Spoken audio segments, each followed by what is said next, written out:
nek halaman songone nek yo wis langsung. iki halaman 6 to, Pak? Halaman iki. Ya, halaman itu. Iki halaman itu. Iki halaman 6 itu kan sak ini. Jadi saya tunjuk halaman itu.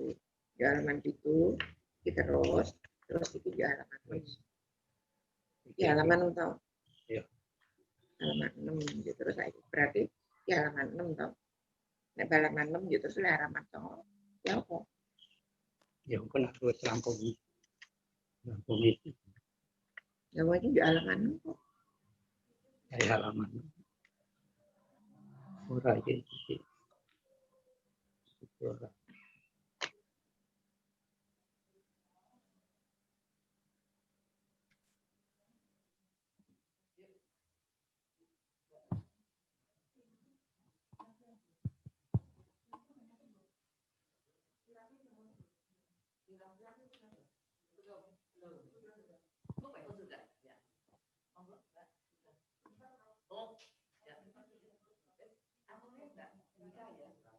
Check.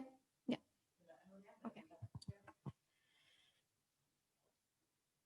Good morning, everyone. Selamat pagi. Assalamualaikum warahmatullahi wabarakatuh. Waalaikumsalam warahmatullahi wabarakatuh.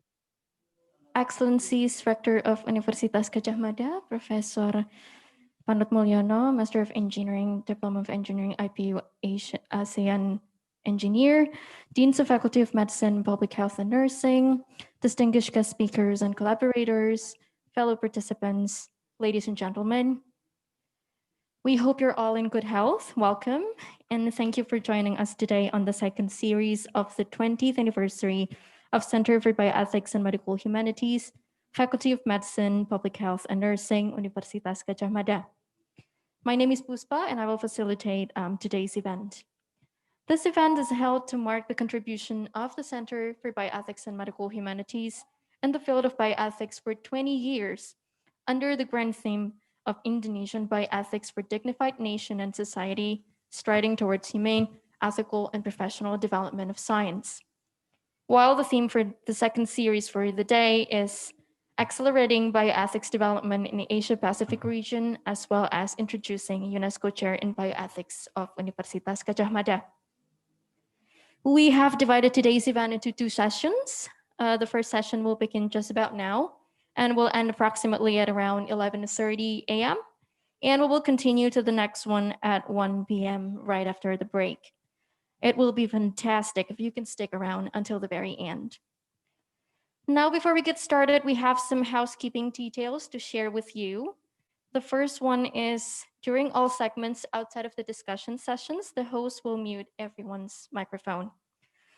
The second one, this program is being recorded and the link to the video will be available in a few days on both the Center for Bioethics and Medical Humanities YouTube channel and also website.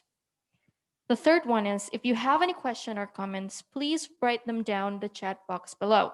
It is unfortunate that due to time constraint, we do not allocate space for live questioning. So please kindly maximize the use of the chat box to express your questions and comment.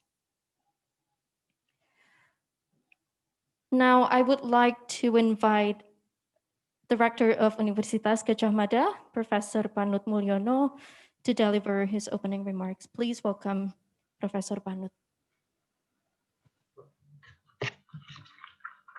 Okay, thank you very much, Your Excellencies.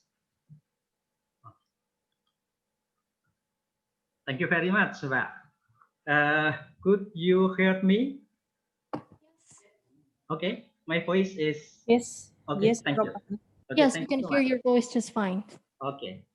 Your Excellencies, Chief of Bioethics and Ethics of Science and Technology of UNESCO, Dr. Daphna Feinholt, Head of Social and Human Sciences Unit, Jakarta, UNESCO Office, Dr. Irakli Bodeli, Dean of the Faculty of Medicine, Public Health and Nursing, Universitas Gadjah Mada, Prof. Ova Emilia, and all of Vice Dean, Director of Center for Bioethics and Medical Humanities, Prof. Dr Sunarto, distinguished guests and speakers, Prof. Mari Jugut, Professor Byron Hood, Professor Bambang Suindro, Dr. Joko, Professor Sismindari, and all of Professor and my colleague and speakers, fellow participants, ladies and gentlemen. Very good morning for Indonesia and for Professor Mari and Professor Byron. Good evening for the US. And Assalamualaikum warahmatullahi wabarakatuh. May peace be upon all of you. On behalf of Universitas Gadjah Mada, UGM, I really feel honored to be here with all of you to celebrate the 20th anniversary of the Center for Bioethics and Medical Humanities, Faculty of Medicine, Public Health, and Nursing, Universitas Gadjah Mada. As the rector of UGM, I congratulate the 20th anniversary of the Center for Bioethics and Medical Humanities, CBMH, Faculty of Medicine, Public Health, and Nursing. It is unfortunate that we have to conduct the celebration virtually due to the global pandemic of COVID-19. But I'm sure, however, this will not weaken the meaning of this event. While we are sad that we cannot see each other in person, it is undeniable how this global pandemic has provided us with opportunities and new insight of doing things. Excellencies, ladies and gentlemen, we all admire the persistent struggle of the CBMH founders and staff to give many people an understanding of the importance of bioethics. Bioethics is truly an important science for everyone to master. I'm honored to be here and witness another big leap of initiative that will hopefully soon be in motion. Faculty of Medicine, Public Health and Nursing, FK, KMK, UGM is one of the pioneers in the development of education and research in the field of bioethics. Starting by forming a team of bioethics teachers at FK, KMK, UGM in 1997. Bioethics at FK, KMK, UGM continues to grow to become one of the trendsetters in Indonesia. UGM always support the development of new science, especially sciences which have interdiscipline, multidiscipline, and even transdiscipline in nature. Bioethics has been a flagship in UGM since 2015. One of the contributions that had been made by the bioethics team at UGM is the bioethics white paper, which explains the role of bioethics in the country development. Since then, UGM has continued to encourage the advancement of bioethics. In 2018, UGM established a postgraduate bioethics program under the Graduate School of Multidisciplinary Sciences. This master program is the first in Indonesia. The teachers involved in this program are not only from UGM, but also from other universities in Indonesia and abroad. In addition to this collaboration, bioethics development in UGM is also closely collaborate with UNESCO. Since the beginning at 2000, CBMH FAKMK has cooperated with UNESCO on numerous occasions. Among them is the implementation of seminars and workshops on the development of the bioethic curriculum for medical and health-related disciplines. UGM actively participates in several international bioethic meetings, both through the ASEAN Bioethic Association as well as events organized by UNESCO Southeast Asia region. The recent event held in cooperation between UGM and UNESCO was the Ethic Teachers Training course in 2018. Excellencies, ladies and gentlemen, based on the need for further development of bioethics in Indonesia and also encouragement and support from various parties for the sake of bioethics in Indonesia in particular and the surrounding region in general, UGM once again became the pioneer to be one of the UNESCO chair engaged in the development of bioethics. Hopefully, this effort will be a new leap in the history of bioethics in Indonesia. We believe that all of these achievements are not the end of the story. This collaboration is clearly but a start to an even bigger accomplishment, and UGM is committed to taking part in supporting and leading the project together with the CBMH. We are looking forward to keeping our hand dirty in real work for real impact. By praying Bismillahirrahmanirrahim, webinar of CBMH 20th anniversary with the grand theme of Indonesia Bioethics for dignified nation and society, striving toward human ethics and professional development of science and title of accelerating bioethic development in Asia Pacific region is officially opened. Thank you very much. God bless us. Assalamualaikum warahmatullahi wabarakatuh. Waalaikumsalam warahmatullahi wabarakatuh.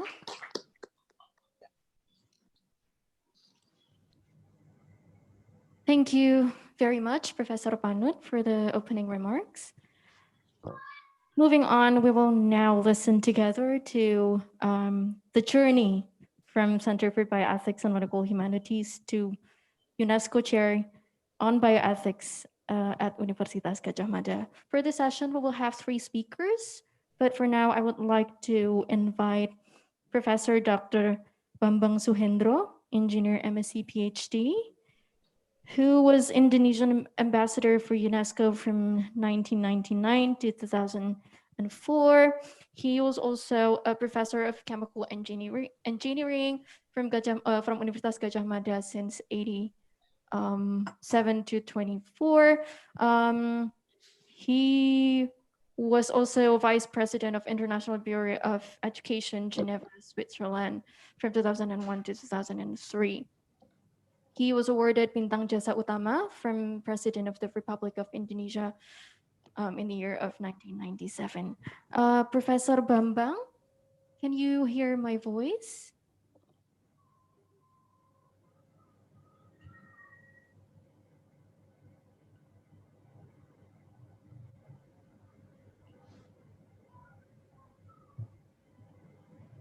Nun sewu, Prof. Bambang, apakah suara saya terdengar? Bisa. Suara saya bagaimana? Jelas, Prof. Bambang, jelas. Halo? Ya, jelas. Suara gimana? Jelas, Pak Bambang. Suara Prof. Bambang jelas dan jelas, Prof. Jelas. Suaranya jelas. Jelas, Prof. Bambang. Jelas dan keras. Oh, ya. Oke, saya mulai. Assalamualaikum warahmatullahi wabarakatuh. Waalaikumsalam. Ladies and gentlemen, I'm pleased and honored to be invited to this online meeting organized by Center for Bioethics and Medical Humanity of Gajah Mada University. I congratulate the center for its 20 years of achievement. I still remember the time when I called Dr Sunarto in the early 2000s to ask him to be representative of Indonesia to Intergovernmental Bioethics Committee of UNESCO. At that time, he and his few fellow colleagues started as a team in the Faculty of Medicine, tasked to teach bioethics to medical students. The team has rapidly and quickly developed the capacity of teaching, training, research, and collaboration with country and foreign institutions. The hard work and dedication of the leader and the staff has made the center to meet the criteria of a UNESCO check in bioethics. I was the Indonesian ambassador to UNESCO from 1999 to 2000. Being a university educator myself, I concerned about the potential effects of the unintended consequences of the advancement of science, engineering, and medicine. The development of science, which is aimed toward what is possible, is not always good for the society. Therefore, there are questions about ethical decision-making in our professions. This issue must be addressed at the university. In the implementation of the missions, as we know, teaching, research, and public service, universities incorporate ethics and ethical considerations in their educational objectives. Every student should receive ethics instructions as part of their undergraduate educations. Ethical professionals can only become an effective practitioner by understanding the consequences of their professional activities on the health and welfare of the public. Research activity should follow universally accepted ethical guidelines. Public service must concern about the ethical and social problems, such as the concern for justice, fairness, equity, and equality.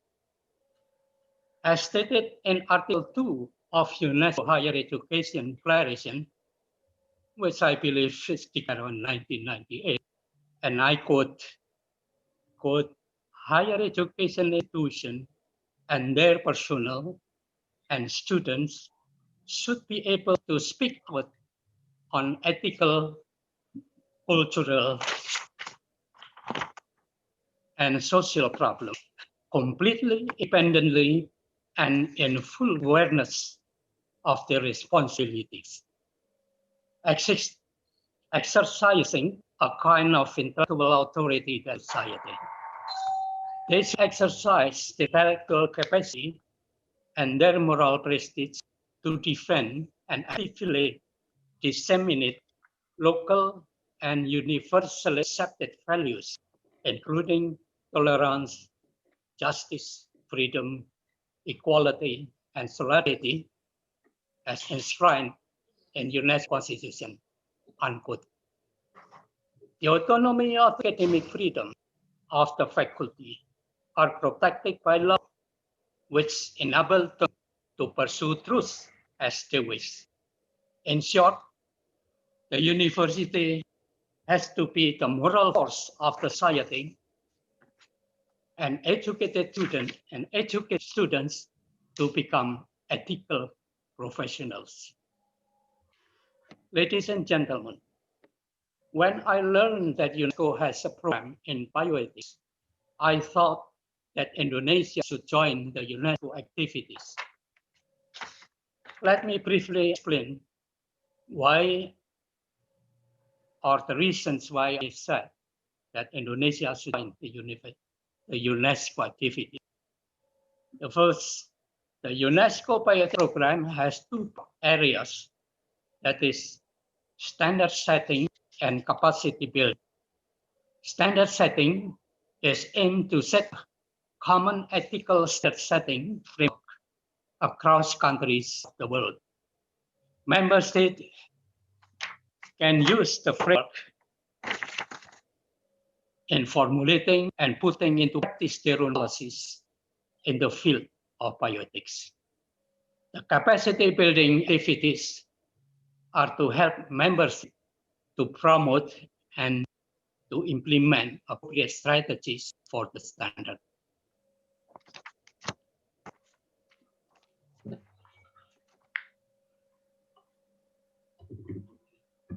UNESCO Bioethics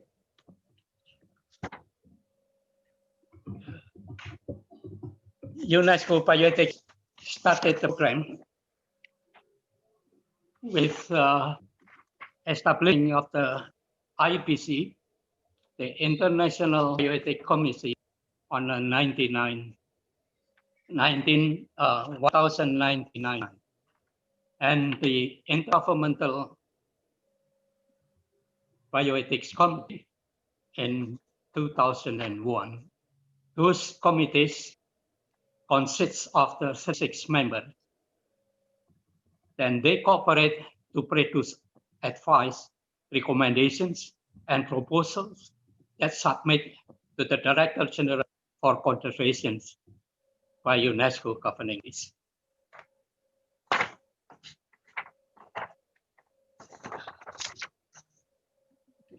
Ladies and gentlemen, soon after the establishment of IGB, I asked Professor Sunarto to represent Indonesia to this committee. He has been very actively involved in this committee, become the vice chairman of the committee from 2003 and 2005. His professional performance in bioethics has made Professor Sunarto to be appointed member of the IBC, International Bioethics Committee, from 2005 and 2011 based on his personal capacity. His expertise and experience in UNESCO program has been benefited by the center in developing the capacity, resources, and the network. The activities of the center expanded from within the International Gajah Mada University to national, regional, and even global. Training and research operations with the world-class university and research institutions have been successfully implemented. At the national level, Indonesia's policy has been formulated very closely in accordance to UNESCO Bioethics Declaration recommendations. Students studying health science is required by law to get education in bioethics, as mentioned on the Medical Science Foundation Education Law, that is Act number 20, the year of 2003. The Indonesian National Bioethics Committee was established in 2005 as the commitment of the government of Indonesia to assure that the advancement of science and technology is directed and contribute to justice, equity, and humanity. The National Committee is dedicated to promote the intellectual forum to debate bioethics principles, provide advice to the government on bioethics effect in research, development, and application of technology related to life science. All of the NBC grants are within the corridor of the Universal Declaration of Bioethics and human rights. The National Commissions also disseminate the public awareness of the importance of bioethics. Ladies and gentlemen, in closing, I would like to express my appreciation and thanks for the dedication of the leader and the staff of the centers.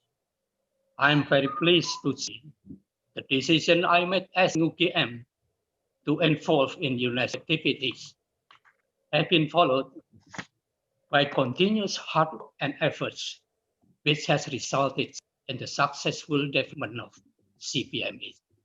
May the success be always the center in many more years to come.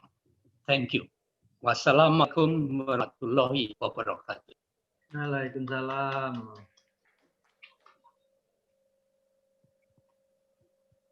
Thank you, Prof. Bambang, for the insightful presentation. For the next session, I would like to call upon Professor Dr. Sunarto Sastrowiyoto, MD, ENT Specialist Consultant,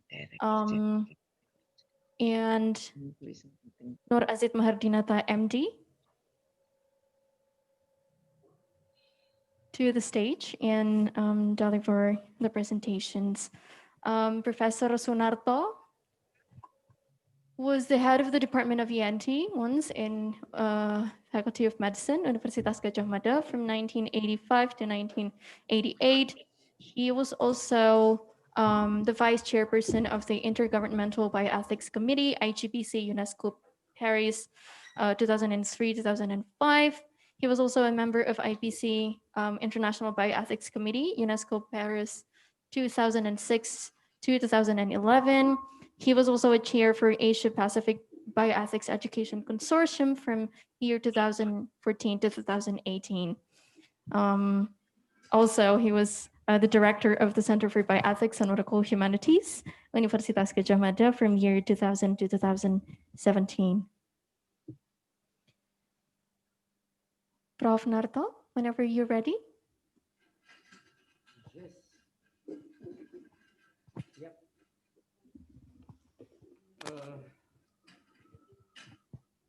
Assalamualaikum warahmatullahi wabarakatuh. Salam sejahtera buat kita semua.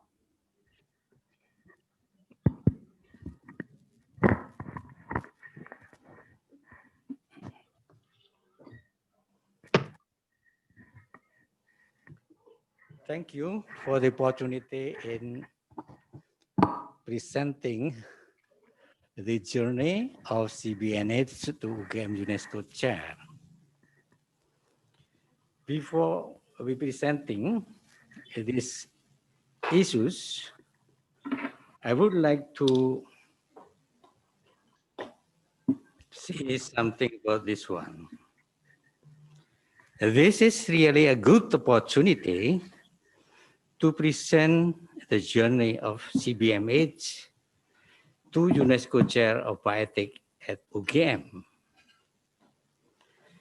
During 20 years long journey, I believe that the new millennial generation have too, indeed they have, in taking over the role in developing bioethics scientifically.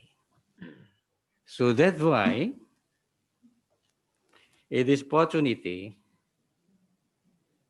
I please to Dr. Asif Mahardinata as one of our millennial generation to present together with us and with me.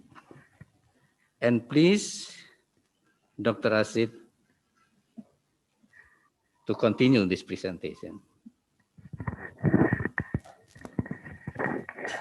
Yeah, thank you, Prof. Narto, for the opportunity. As introduced, I'm Dr. Nur Azid Mahardinata. I am one of the, well, I will not call myself a millennial generations because I'm not that millennial, but I'm one of the young of the at the Center for Bioethics and Medical Humanities. But we don't differentiate people by age. So young, old, and every race, every people has the rights to speak about bioethics. So what we are going to present is about the journey of our Center for Bioethics and Medical Humanities, from something to, we hope, everything, from small thing to big things.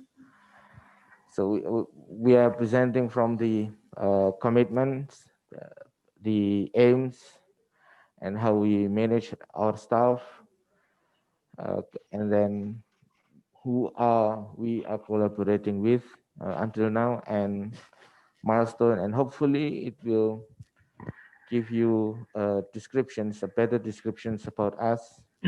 And for those who has not been involved with us, then you will know who we are and what we are capable of.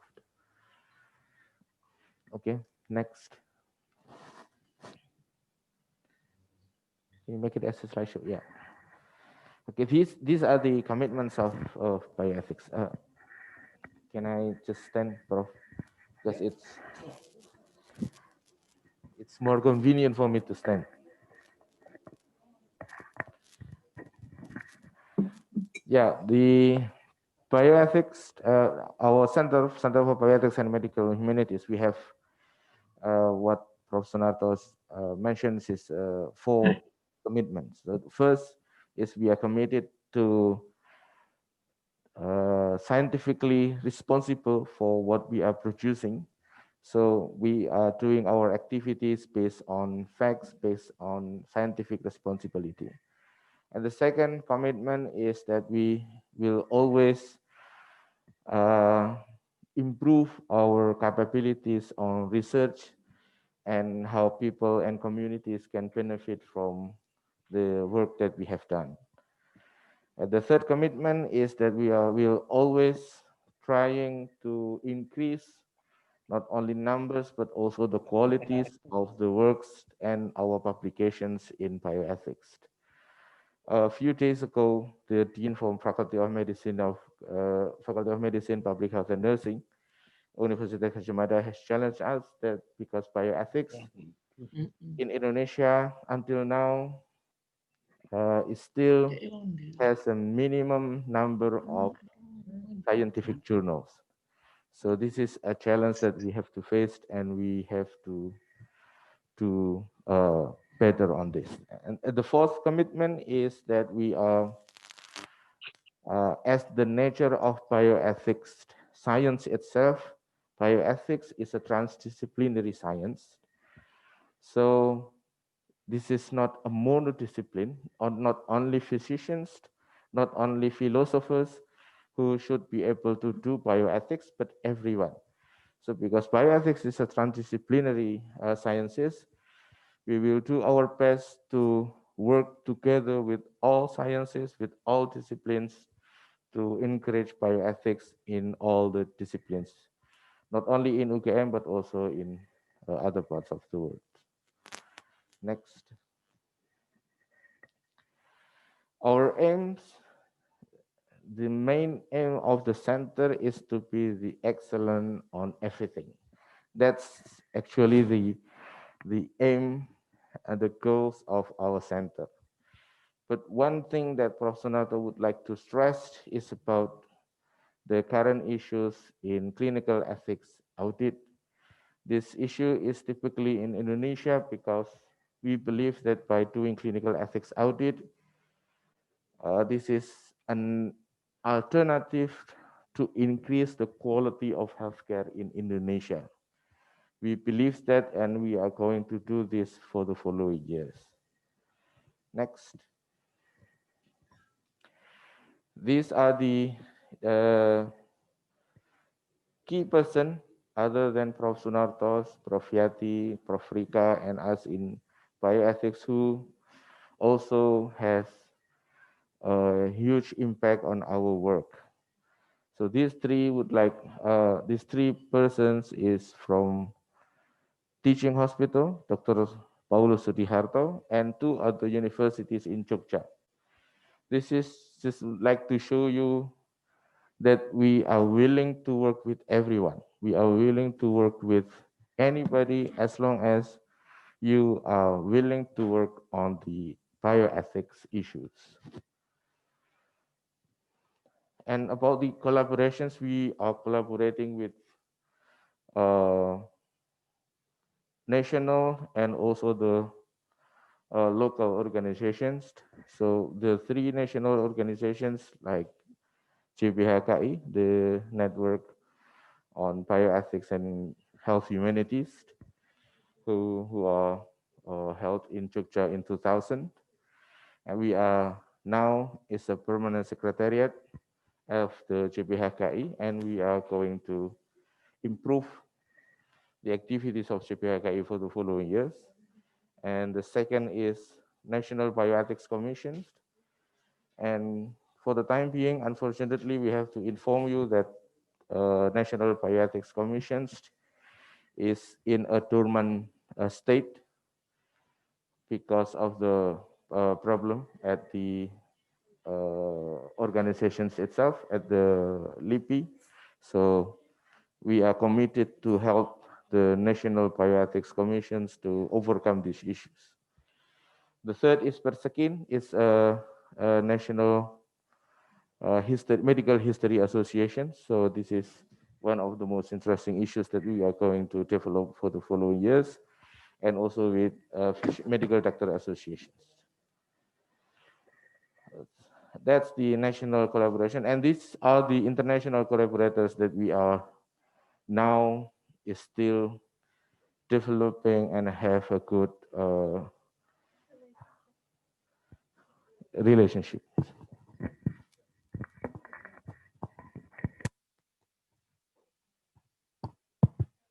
Okay, and then this is not by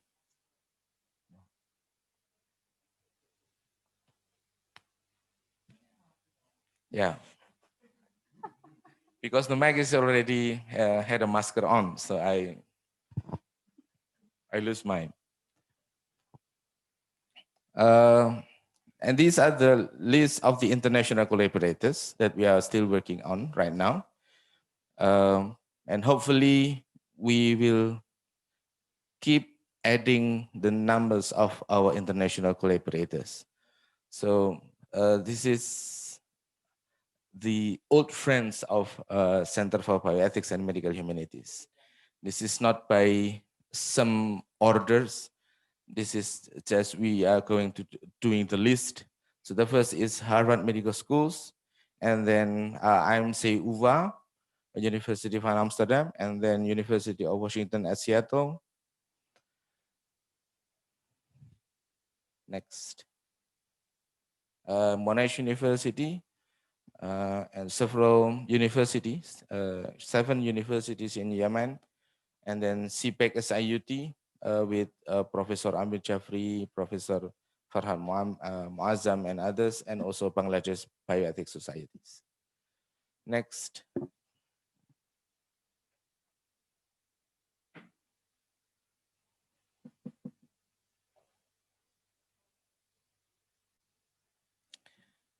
Yeah. Okay, that's the national and international collaborators, and now we are presenting to you the target of development in 2020 and until 2030. Hopefully, in the next decade, we will be able to do this.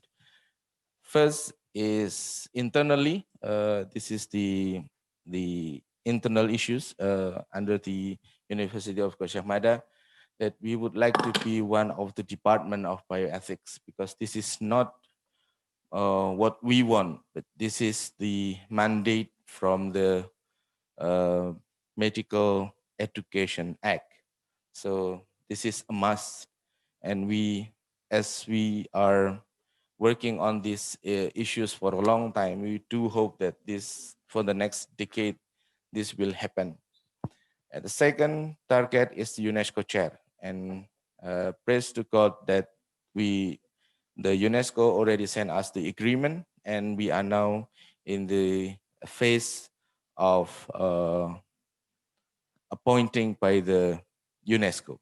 The third target is mainly about the challenge from Prof. Sunarto to us, the young, to be able to increase our intellectual capacity on how we make textbook, on how we be a better bioethics teachers for the students, and also for research and publications. The other challenge, the target from Prof. Sunarto is also the one of the, well, this is rather political issues, but about bioethics for science diplomacy. This is an issue that we would like to raise, because what we are now facing, COVID and other healthcare issues, it's also has a political issues in it, and we would like to take part on the bioethics and diplomacy. And the other targets is the internationalizations of bioethics master programs. So this is one of the main work that we are going to do with Professor Yayi Suryo Prabandari as the leader in this matter. Next.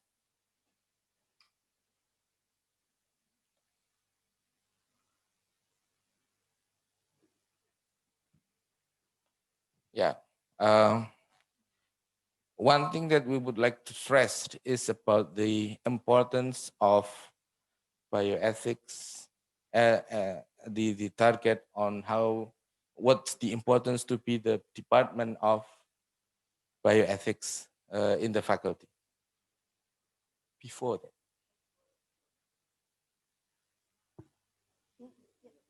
Yeah. The reasons why Department of Bioethics should be developed at Faculty of Medicine, Public Health and Nursing, UGM. One thing that, well, this is must, that teachers, every teachers in Gajah Mada will not be able to have a career development, a decent career development, if he is not attached at one certain department. And although bioethics is a transdisciplinary department, then we would like to, transdisciplinary science, we are still need to have a bioethics department as the place for the young to have a decent career development. That's one thing that Prof. Sunarto would like to stress in these presentations. Next. These are the milestones. I believe in the next sessions, Prof. Yati and also Dr. Wika will present this more in details. Next. Next, this is still the milestones.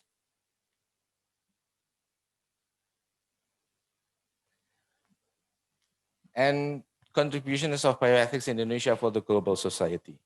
So we already discussed about how we collaborate with international and the local, and now we are going to present about the contribution of bioethics to the global society. What we do nationally is we increase the capacity of bioethics teachers in Indonesia by courses that we've done. We call it help courses. And the others that we would like to do for the next years is that we will, as a bioethics UNESCO chair, we will be one of the trendsetters in bioethics courses and workshops, hopefully for the Asia and Pacific regions. Next. I believe I already did this. Okay, next. And for the summary, this is one of the most interesting slide that Prof. Sunarto has. So we would like to stress that bioethics started from the 1995 in the Faculty of Medicine. Now we have center as the National Center for Training in Indonesia. Also, we are going to have a department, and then we are going to have the International Postgraduate Master Bioethics in UGM, and also we would like to be one of the UNESCO Chair on Bioethics as soon as we receive the contract from the UNESCO. Next, thank you very much for the opportunity. Prof. Sunarto. Thank you, my dear. This is also one of information that in our program of a master degree program on bioethics, we have graduated 2, and the next month maybe 3 students, and we follow to continue not only with the student from Indonesia but also the student from international or Southeast Asia. That is my name, and thank you very much for the opportunity in presenting this one to all of you. Thank you.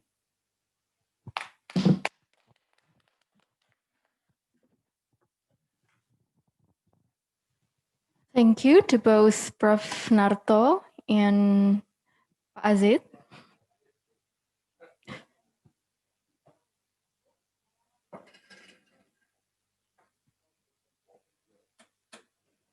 This is also a good proof that a collaboration should be supported and engaged between the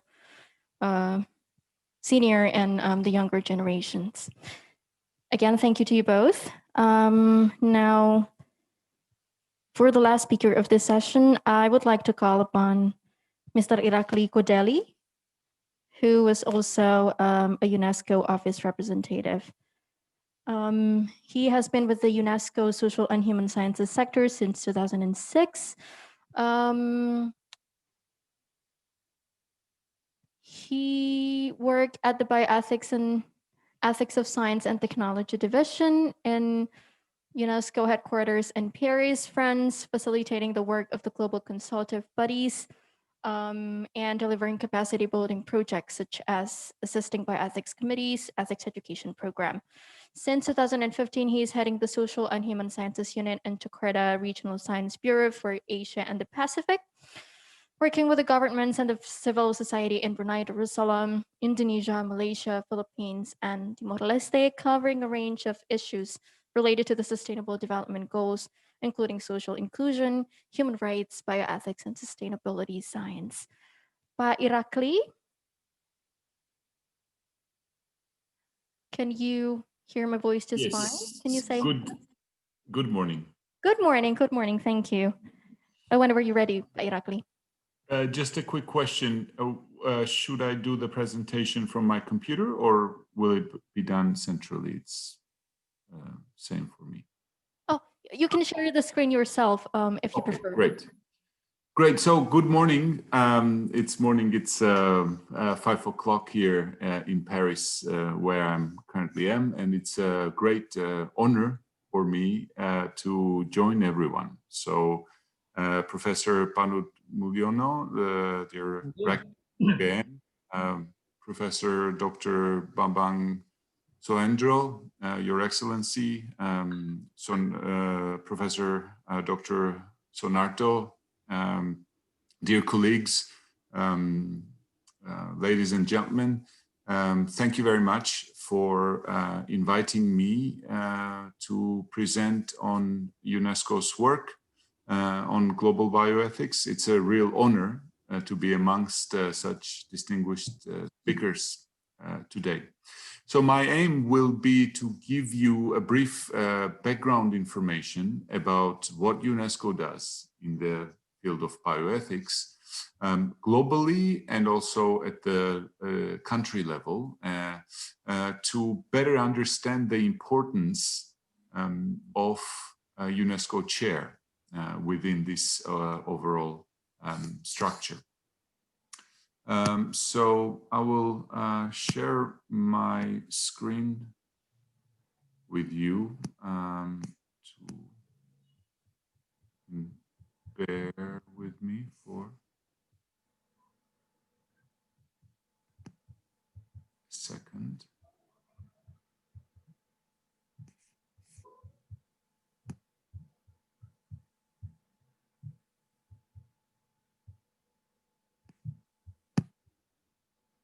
All right. So first, what I would like to do is give you an overview of the 3 different levels at which UNESCO works when it comes to bioethics. The first one is the global standard setting, elaboration of instruments, declarations, recommendations. Some of these were already mentioned today, such as the Universal Declaration on Bioethics and Human Rights, and I will keep referring back to it because it's one of the key declarations that we have in bioethics.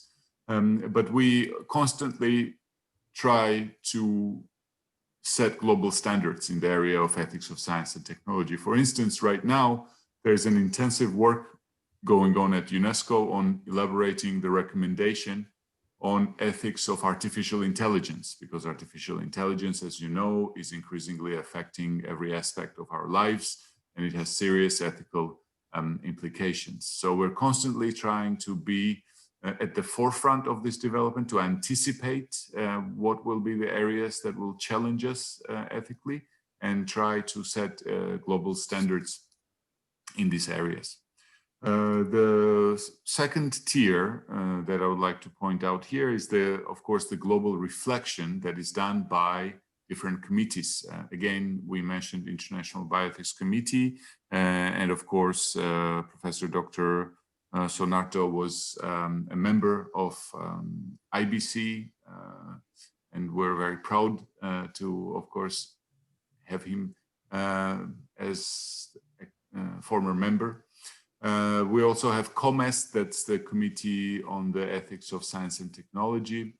And we also have different other interagency committees that basically, these are independent experts from around the world that come together to reflect on emerging ethical issues and to help to guide policymakers about how to address these complex and difficult issues. And at the third tier, we have the capacity building action at the national level. This is assisting bioethics committees. This is ethics education program. And there are also some specific projects that we have in terms of capacity building. For instance, recently in Indonesia, we did a project on haze pollution as a bioethical challenge. A very interesting approach to the issue. So these are the 3 quite interconnected of UNESCO's work in global bioethics. Now, I'll say a little bit about the Universal Declaration on Bioethics and Human Rights, and specifically an article on ethics committees. And I'm glad that colleagues before me actually mentioned the importance of the ethics committees, because this is also very much related to ethics education. So we at UNESCO believe, and all the member states of UNESCO believe, because they all adopted this declaration, that independent, multidisciplinary and pluralist ethics committees should be established and supported at the state level. They're extremely difficult. They're extremely important because they assess the relevant ethical, legal, and scientific developments. They provide advice on ethical problems.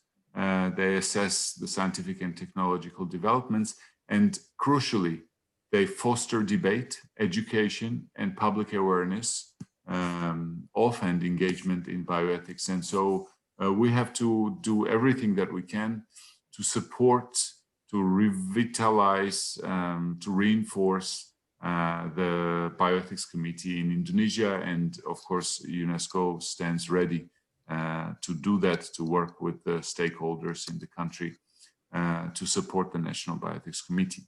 Now, what I would like to mention, because this is critically important for the world and also for Indonesia, is that we have the Declaration of Ethical Principles in relation to climate change.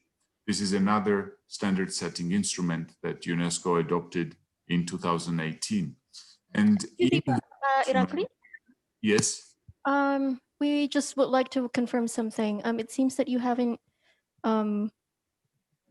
pushed the slideshow button, so we can't really see the slide moving. You cannot see the slide, you said?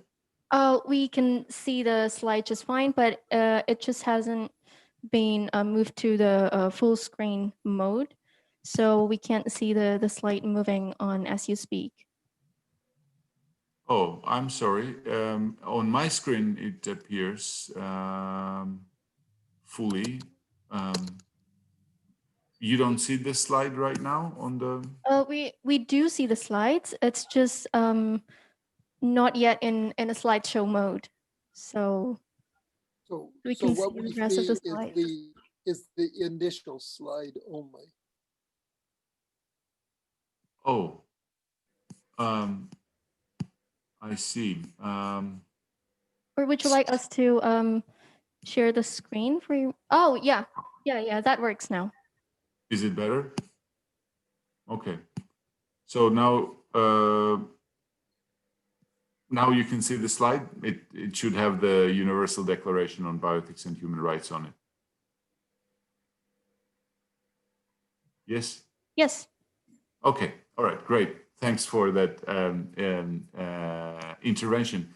The Declaration of Ethical Principles in relation to climate change has a very important article. It's article on scientific knowledge and integrity in decision making.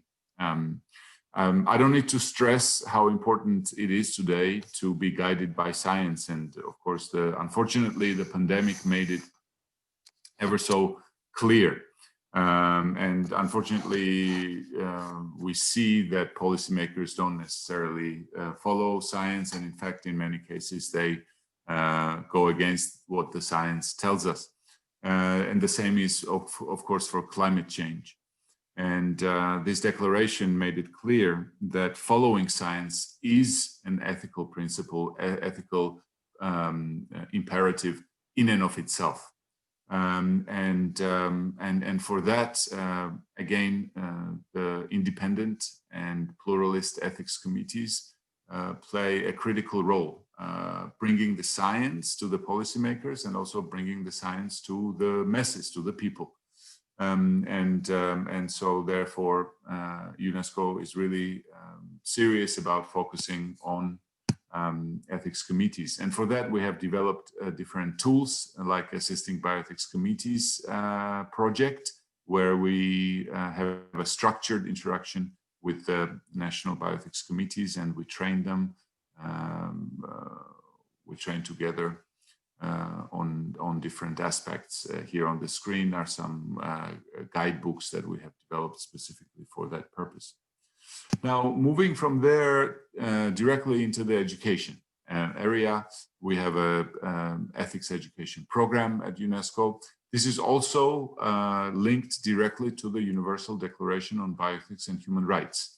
Most of the things that we do in terms of capacity building is directly linked to this declaration.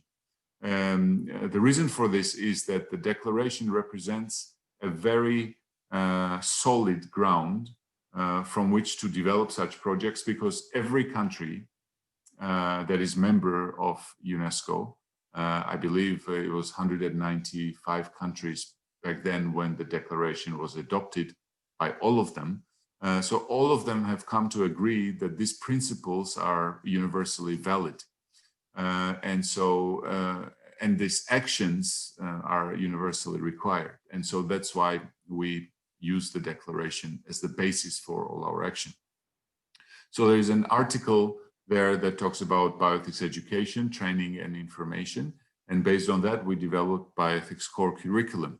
Bioethics Core Curriculum takes the Universal Declaration on Bioethics and Human Rights as the basis, as a framework, recognizing, of course, that in every setting, in every cultural, national, religious, etc., diverse settings around the world, this will be a little bit different. The content will be a little bit different. And so the educators that are using the Bioethics Core Curriculum have the freedom to populate it with the content that is relevant to that particular setting. However, the principles, the values, of course, remain the same anywhere we go.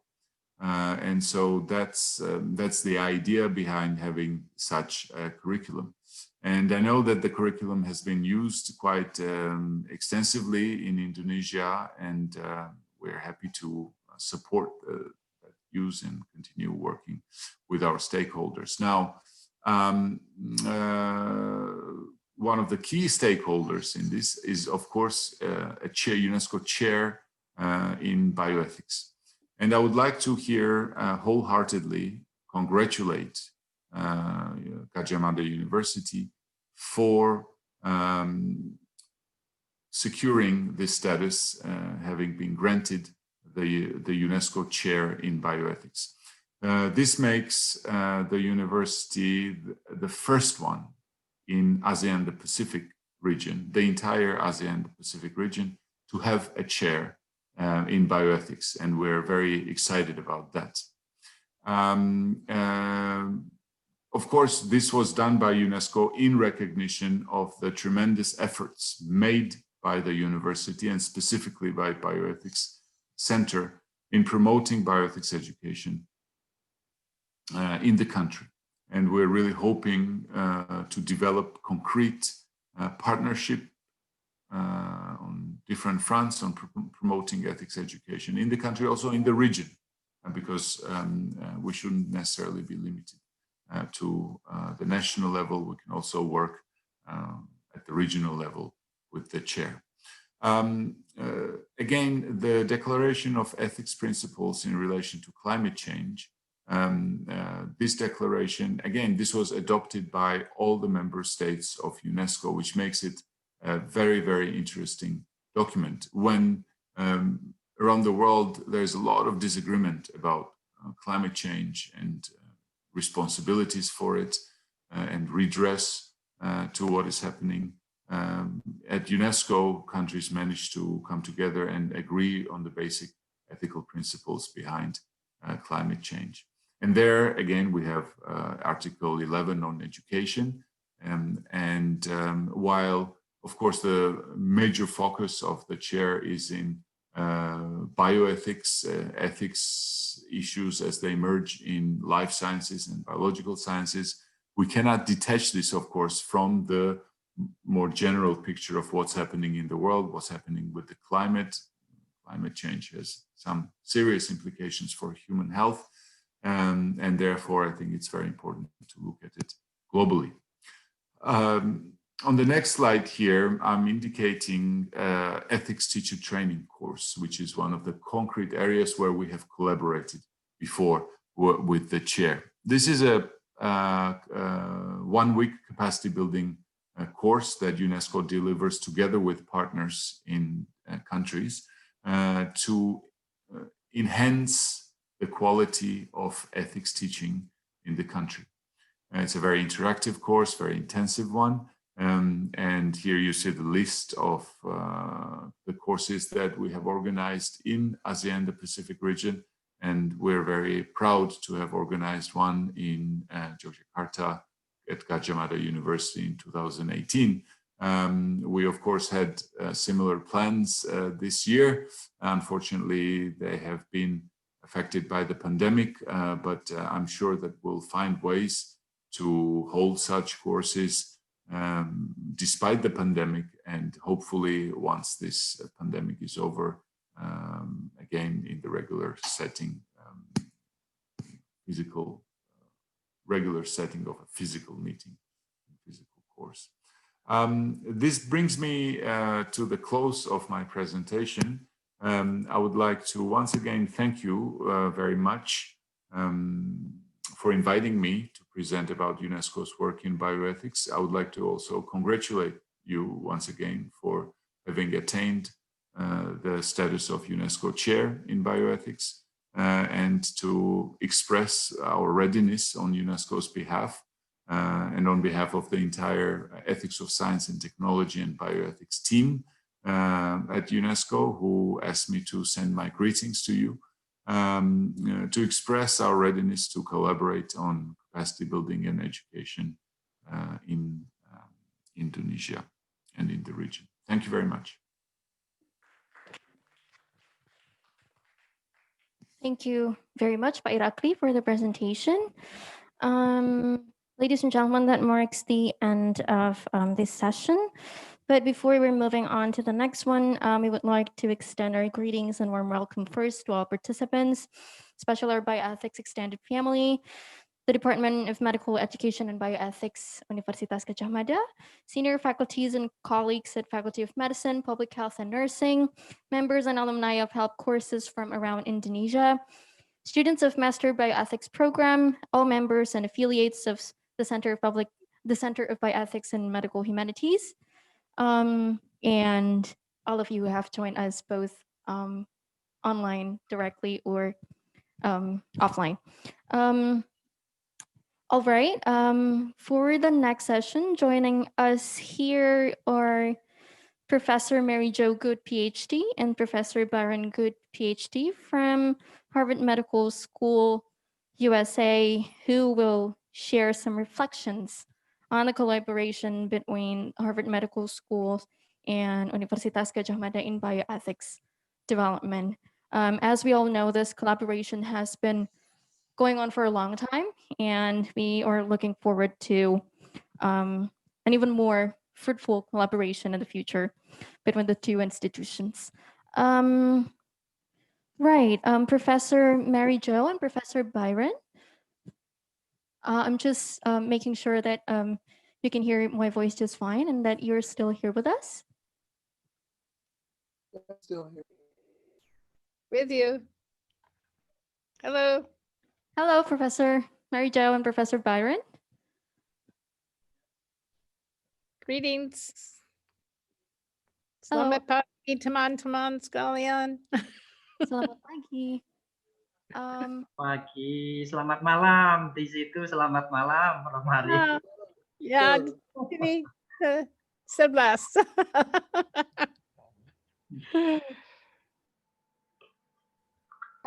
I would like to maybe introduce the two speakers for this session first. So if you could please share the screen containing their short biography. Thank you.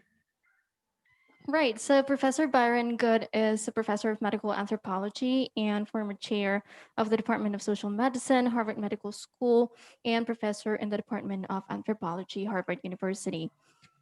He's also the director of the International Mental Health Training Program, funded by the Fogarty International Center to train psychiatrists from China in mental health services research. He co-directed the NIMH training program in culture and mental health services, which brought postdoctoral trainees in medical and psychiatric anthropology to Harvard for 24 years. As for Professor Mary Jo Good,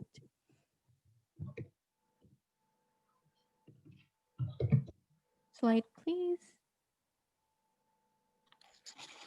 Oh, it seems to be lagging. Too long. No, it seems to be lagging a little.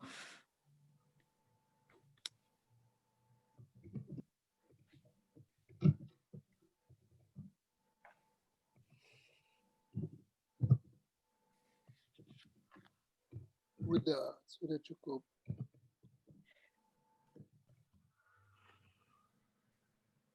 Right. So Professor Mary Jo has been one of our long-standing collaborators and a visiting professor in the Faculty of Medicine at the Universitas Gadjah Mada, where she was also a Fulbright Senior Scholar in 1999 to 1997. She is a professor of global health and social medicine in Harvard Medical School's Department of Global Health and Social Medicine. She is also a past member of the steering committee for the Harvard Initiative on Global Health and is additionally a member of university standing committees for Middle Eastern Studies, Global Health, Islamic Studies, and Special Concentrations. Prof. Byron and Prof. Mary Jo, whenever you're ready, I will hand over the session to you. Thank you. I think I will begin. I would like to begin with some reflections. First of all, thank you very, very much for inviting us on to join your celebration, not only of the many years that the program in bioethics has grown these 2.5 decades, to celebrate that, but also to celebrate the UNESCO and professorship. That is just a stunning accomplishment and evidence of the kind of experience that we have had in collaborating over these many years.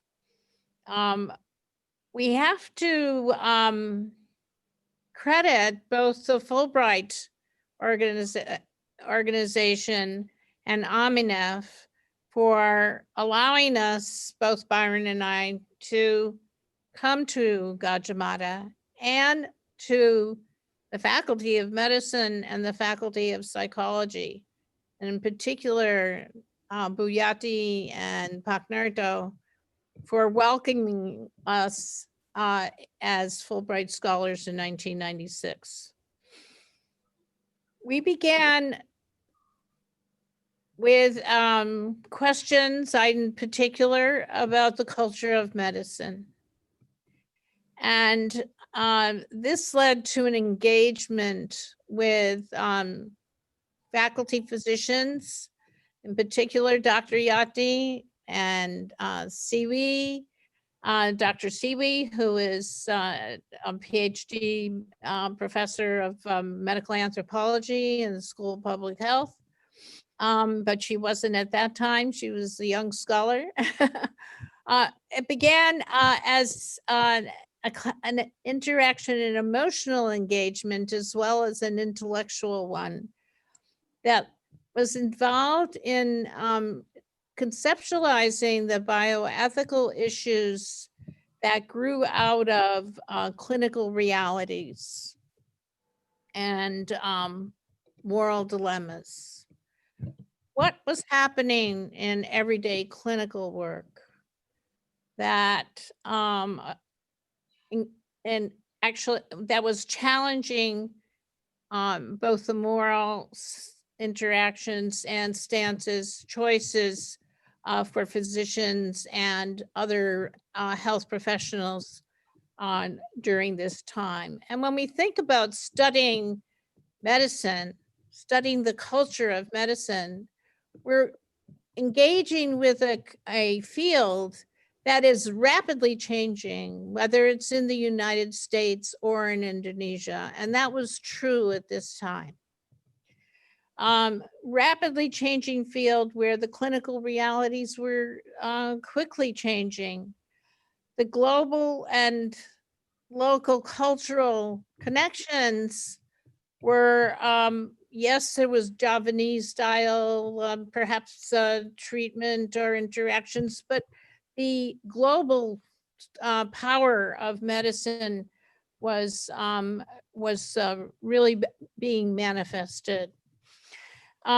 We were meeting minds, a meeting of minds and a meeting of hearts. And I think that was a way that we could actually begin to do research together.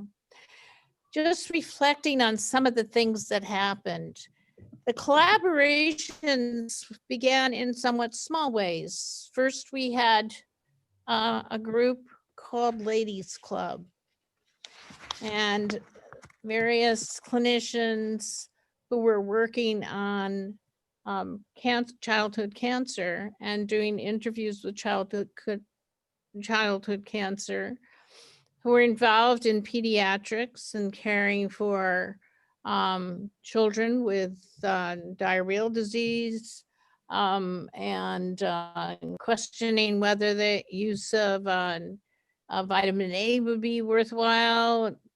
Raising all these kinds of questions about kids really took us into a domain of looking very closely at the struggles that clinicians were having and trying to provide the best quality of care. And out of that came a number of thoughts, some papers, and challenges about how to think about shaping medicine in the future. And having the leadership that Dr. Yati and Paknerta brought, and all of the colleagues, Dr. Sunarto, many physicians who participated in thinking about what the future was going to bring, and what the future challenges would be, really led people to look at the relationship of bioscience and biotech, translational research that looked at how one might be able to address what one of the doctors called in Dr. Rika's Bioscience Biotech Center, the economic gene. Whether or not one could be able to identify ways of treating, say, childhood cancer, pediatric cancer, treating those who would be most successfully treated, and not drain a family's wealth when they could not be treated well. Communications and challenges and errors in medicine were part of the global discourse at that time in the 1990s and in the early 2000s. And when we had the opportunity to host Dr. Yati as the first Freeman Fellow, along with Pak Tony Sajaman, who is no longer with us, and another 11 people who came as Freeman Fellows and then Fogarty Fellows to Harvard. We were able to conceptualize various projects that would inform an international exchange. So in the year 2000, we held the Bioethics 2000 International Exchange at Gajah-Mada. Gajah-Mada ran it in the most beautiful and very, very special way, opening the entire event with Javanese gongs and singing by Dr. Sunarto, and an exquisite set of lunches and dinners and conversations that address the latest issues in medicine at that time. And people from other parts of Asia came: Thailand, Taiwan, Hong Kong, China, Japan, as well as people from East Africa, who were our fellows, who had crossed each other, met each other. The Fogarty Fellows from Indonesia meeting and Freeman Fellows meeting the Freeman Fellows from other parts of Asia, who were also in our Department of Global Health and Social Medicine. And so Bioethics 2000 International Exchange was one of the very important collaborative endeavors that really set forth another agenda. And that agenda was a project looking at challenges to medicine, which was end-of-life care. And the end-of-life care projects were launched at that time, and with some of the Harvard physicians that we brought the current head of the Harvard Medical School Center for Bioethics attended, Bob Trug. Lynn Peterson, who was head of the ethics program that preceded the center, also was there, and as well as Paul Farmer, our current chair, who's quite a famous guy in global health, and our former student and now our chair. And these people addressed the issue of end-of-life care, and it turned our whole focus at that time, because I also was involved in some work with people, to look at how we could do a project together at Gajah Mada. And so that was launched with Fulbright funding to Dr. Sunarto, Prof. Sunarto, and was carried out in 2003 to 2006. And we're doing another one, again, a follow-up study led by Siwi and Dr. Yati and Dr.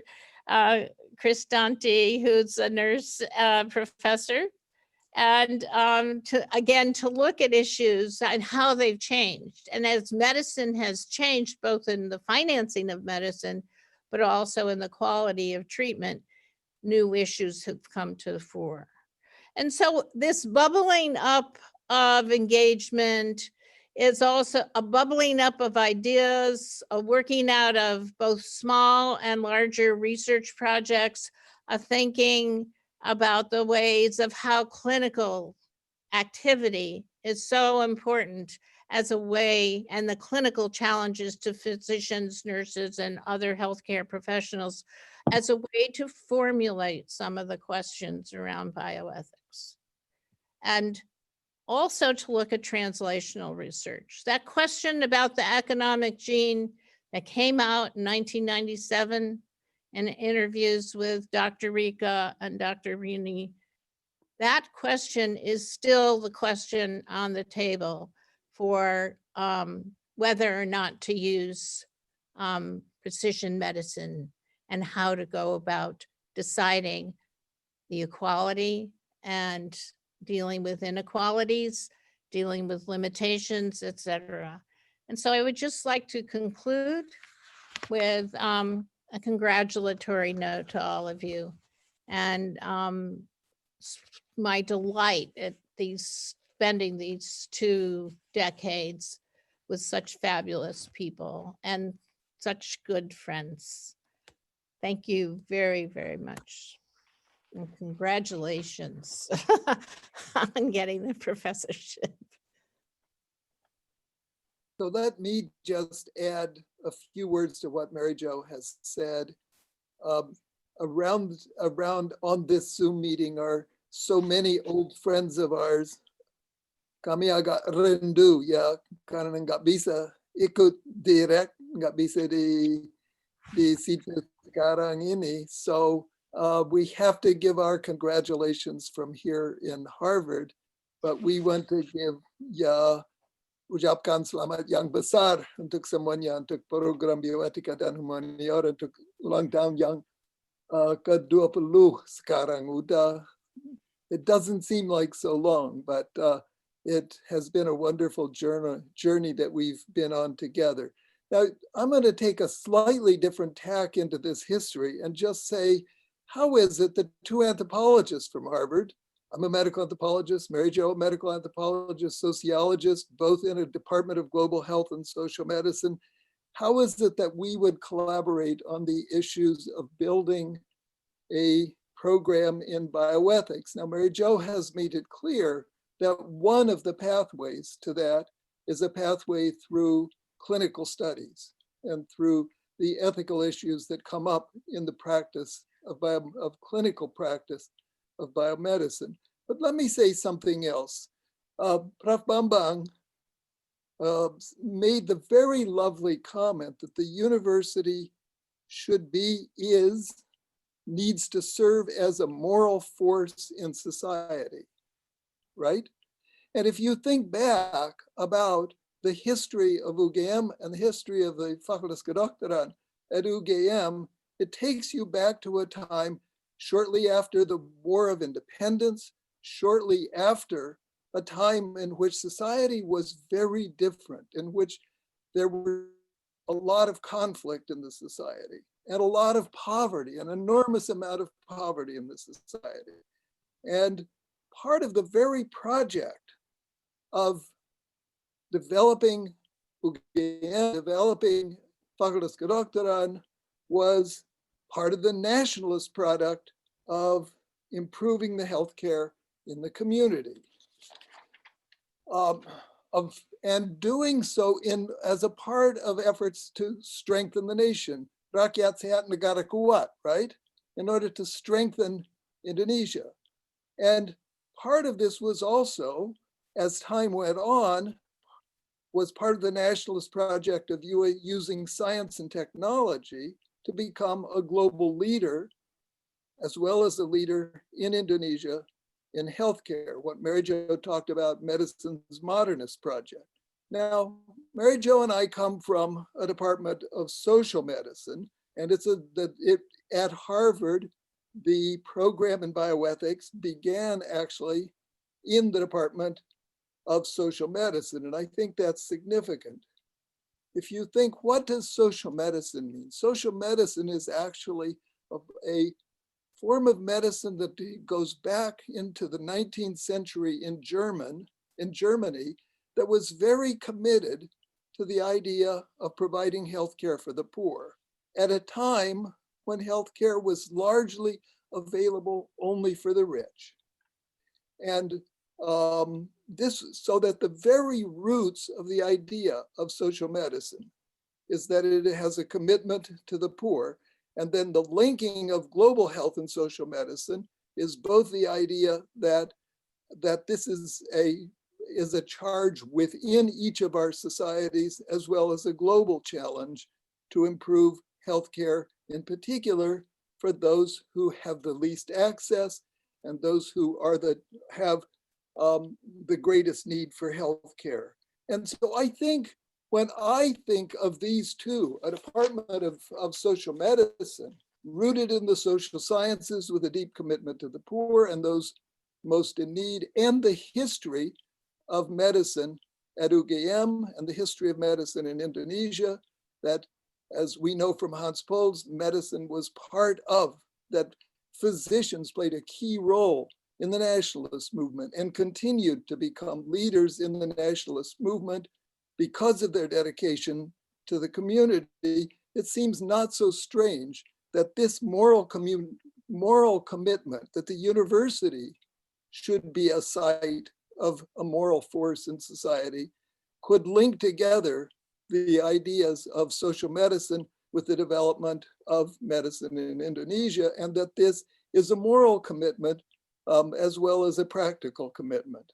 Now, this is important for us because although in many places bioethics is almost exclusively linked to philosophical ethics, in the program at UGM, it's been linked to building an ethics of practice, as Mary Jo described, and to a commitment to serving those most in need and making use of the social sciences as well as philosophy to address those issues. So it's been a great pleasure for us to watch these 20 years, to have had so many of those of our friends to join us. My own special interest, as Mary Jo's has been in end-of-life care, my special interest is for another group of people who are persons with severe mental illness and going into the community.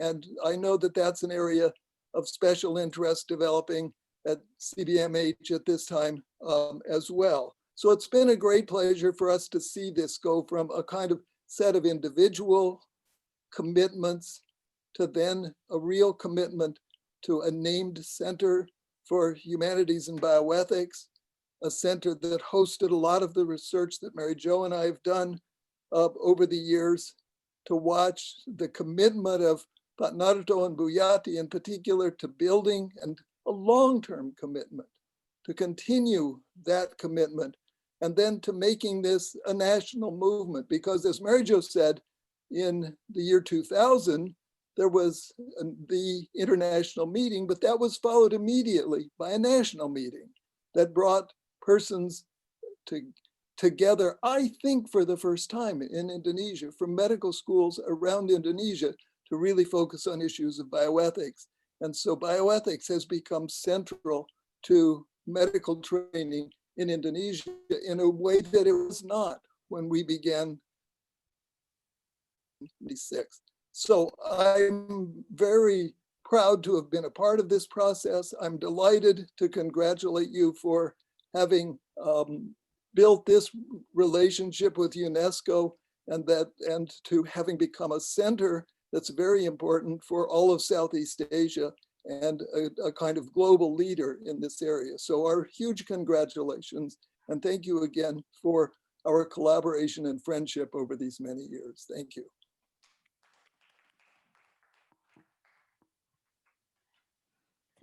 Thank you, Prof. Mary Jo and Prof. Baron Good. It's late in the night already in the States, right? Thank you for taking out some of your busy time to join us today, even late in the night. It's much, much appreciated. And we hope that you're all always in good health. All right, moving on to the next section. It's probably one of the highlights for the first session of today's event, and it is entitled Introducing the UNESCO Chair on Bioethics of Universitas Gadjah Mada, a project overview and commitment building. The session will be led by our moderators, who are Professor Sofia Mubarika, MD, Master of Medical Science, PhD, and Nur Azid Mahardinata, MD. Both moderators, please kindly come up to the stage.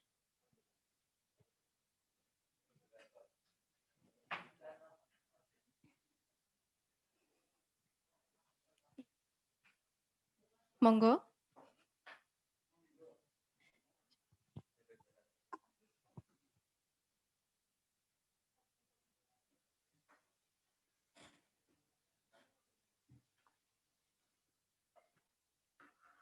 Prof. Rika, the floor is completely yours. Thank you very much. Thank you very much. Okay, as mentioned by Puspa, this session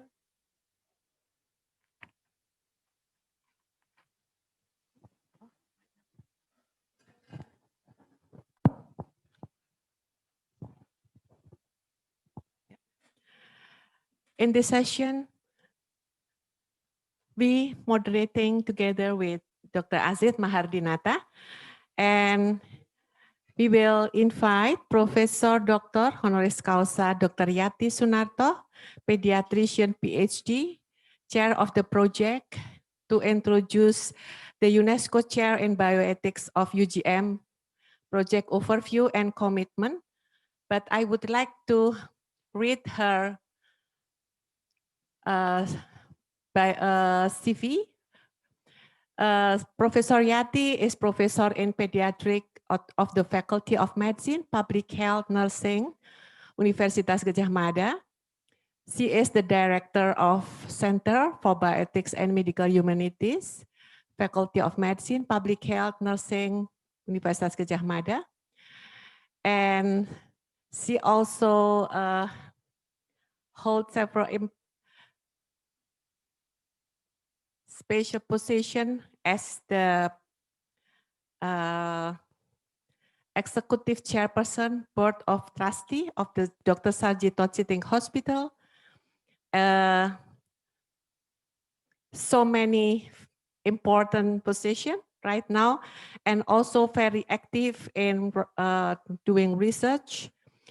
So many awards, and one of the very prestigious award is she got Dr. Honoris Causa on Medical Science from University of Melbourne. She also have many winner brands health awards, Noble Health Promoters, National Innovation Council President Award, and many. And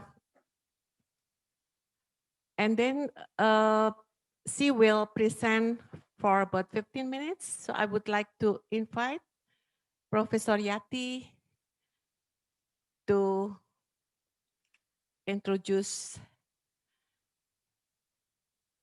about UNESCO chair. Yeah, please, Professor Yati. Thank you very much, Professor Rika and Dr. Aziz. And yeah, very good. Is it still morning? Yeah, very good morning and a warm hello to Pak Baron, to Mary Jo, Prof. Bambang, Prof. Panut, and others. Thank you for joining us. And it is, as it is mentioned by Professor Sunarto, that it is our culture that we always work in a teamwork and transdisciplinary and trans-ages.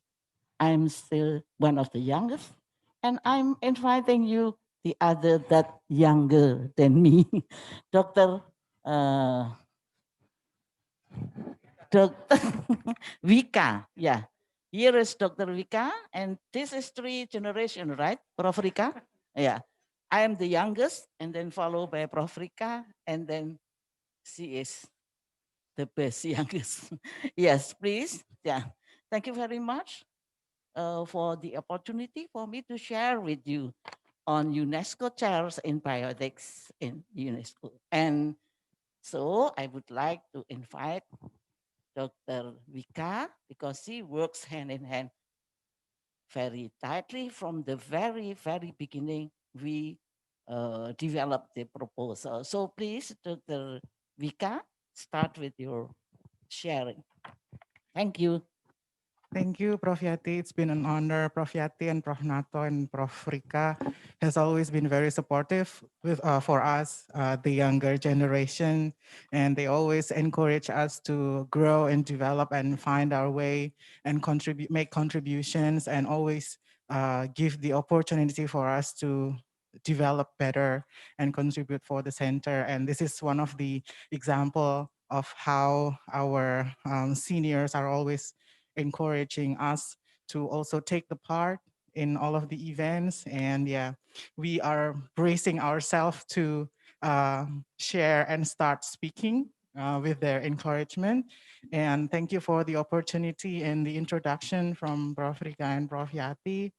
And I would like to speak on behalf of the chair, UNESCO chair on bioethics at UGM team, because we are working and proposing this project since the beginning in a teamwork, because we have so many members, and we are honored to have so many collaborators, and also very supportful staff here at the center and the UGM and Faculty of Medicine. So without further ado, I would like to try and share with the audience and everybody here in the event about what is actually that we are going to work, that we are planning on working for the UNESCO chair on bioethics at UGM.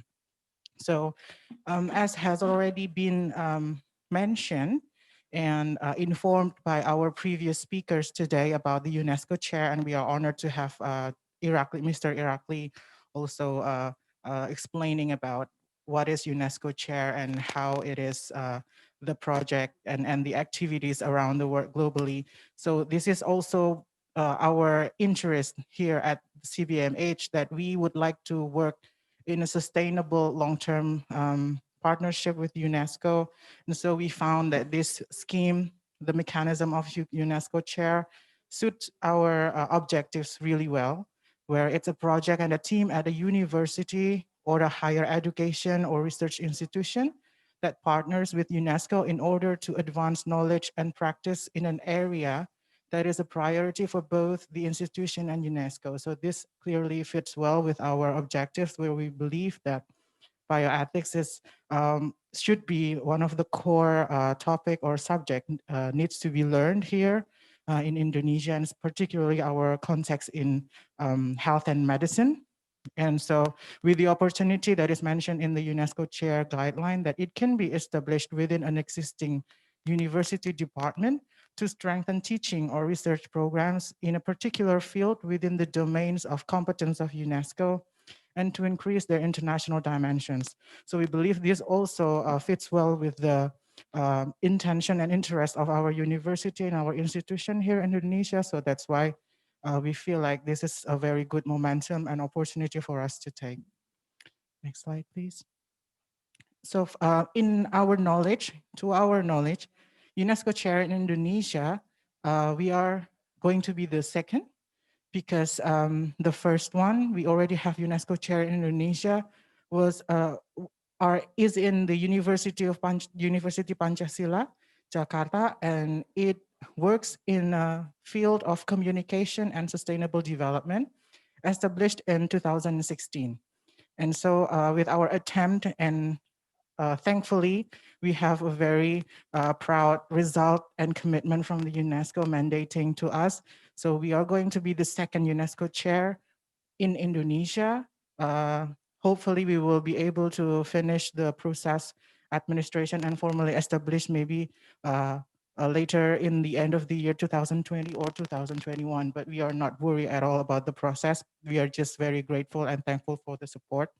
We're going to be the second UNESCO chair in Indonesia, and especially for the field of bioethics. To our knowledge, in globally, UNESCO chairs on bioethics were already established maybe as many as 13. And so we are going to be the 14th. And we believe we will be the first in the Asia Pacific region. Oh, yeah, the dots for Indonesia is just coming up now. Yeah, so we are there in the Asia Pacific region. So we are going to be, we believe we are the first in that area for UNESCO chairs on bioethics. Next slide, please.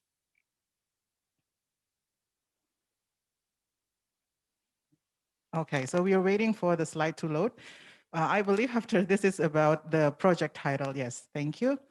So what we decided to highlight for the project, because it's a 4 years project, 4-year-long project, we are going to make sure that we work to accelerate bioethics development in Indonesia and Asia Pacific, because we believe the importance of networking and collaborating. It would be impossible to develop and accelerate bioethics development without working together hand in hand. So we believe if we do the work in Indonesia, it's going to also make contributions in the Asia Pacific. So we really do hope that we can work together with any bioethics units or teams here in Asia Pacific and of course globally.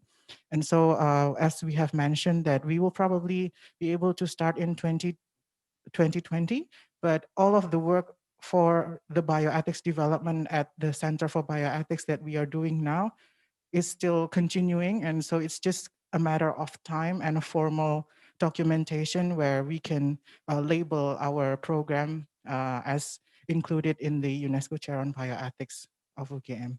So the chairholder that already approved by the UNESCO is in line with the encouragement for women leadership. We believe that Prof. Dr Sunarto is the candidate and the one person that suits this criteria very well, with her background and expertise, and also contribution in science development and the impact on the society and health as really unquestionable anymore. So we believe that her leadership fits well and will take this project into a better result later in the future. And as an executive unit, so the Center for Bioethics and Medical Humanities at Faculty of Medicine would be maybe serve as the core executing unit or team, but we will be working together with other units in the university, the faculty, and as well as national level and regional level. And so why do we believe that we need to work on accelerating bioethics is because of the situation and the need. So in our context where we all are aware about the rapid growth of science and technology, the interaction of human and society, it's bound that the science and technology development will bring consequences for humanity. And it is foreseen that it is going to make the rise of the bioethics issues. And in our context, Indonesian, where we are a diverse society, the complex dynamics and interaction in variety of aspect in life is also a potential for conflicts to rise. And this require multidimensional or bridging approaches. And here we believe that bioethics have the role and have the contribution to participate to bridge the need, the dialogue, and the communication between societies.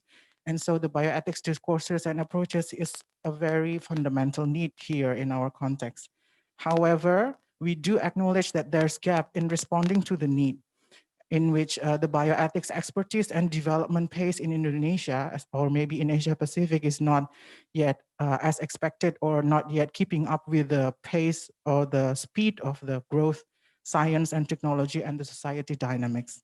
And so the bioethics development is, in conclusion, need to be accelerated. Next slide. And we see the opportunity, the momentum that also going to support our project is that the bioethics relevance or contributions are in line with the SDGs. Recommendation number 4, specifically about ensuring inclusive and equitable quality education and promote lifelong learning opportunities for all.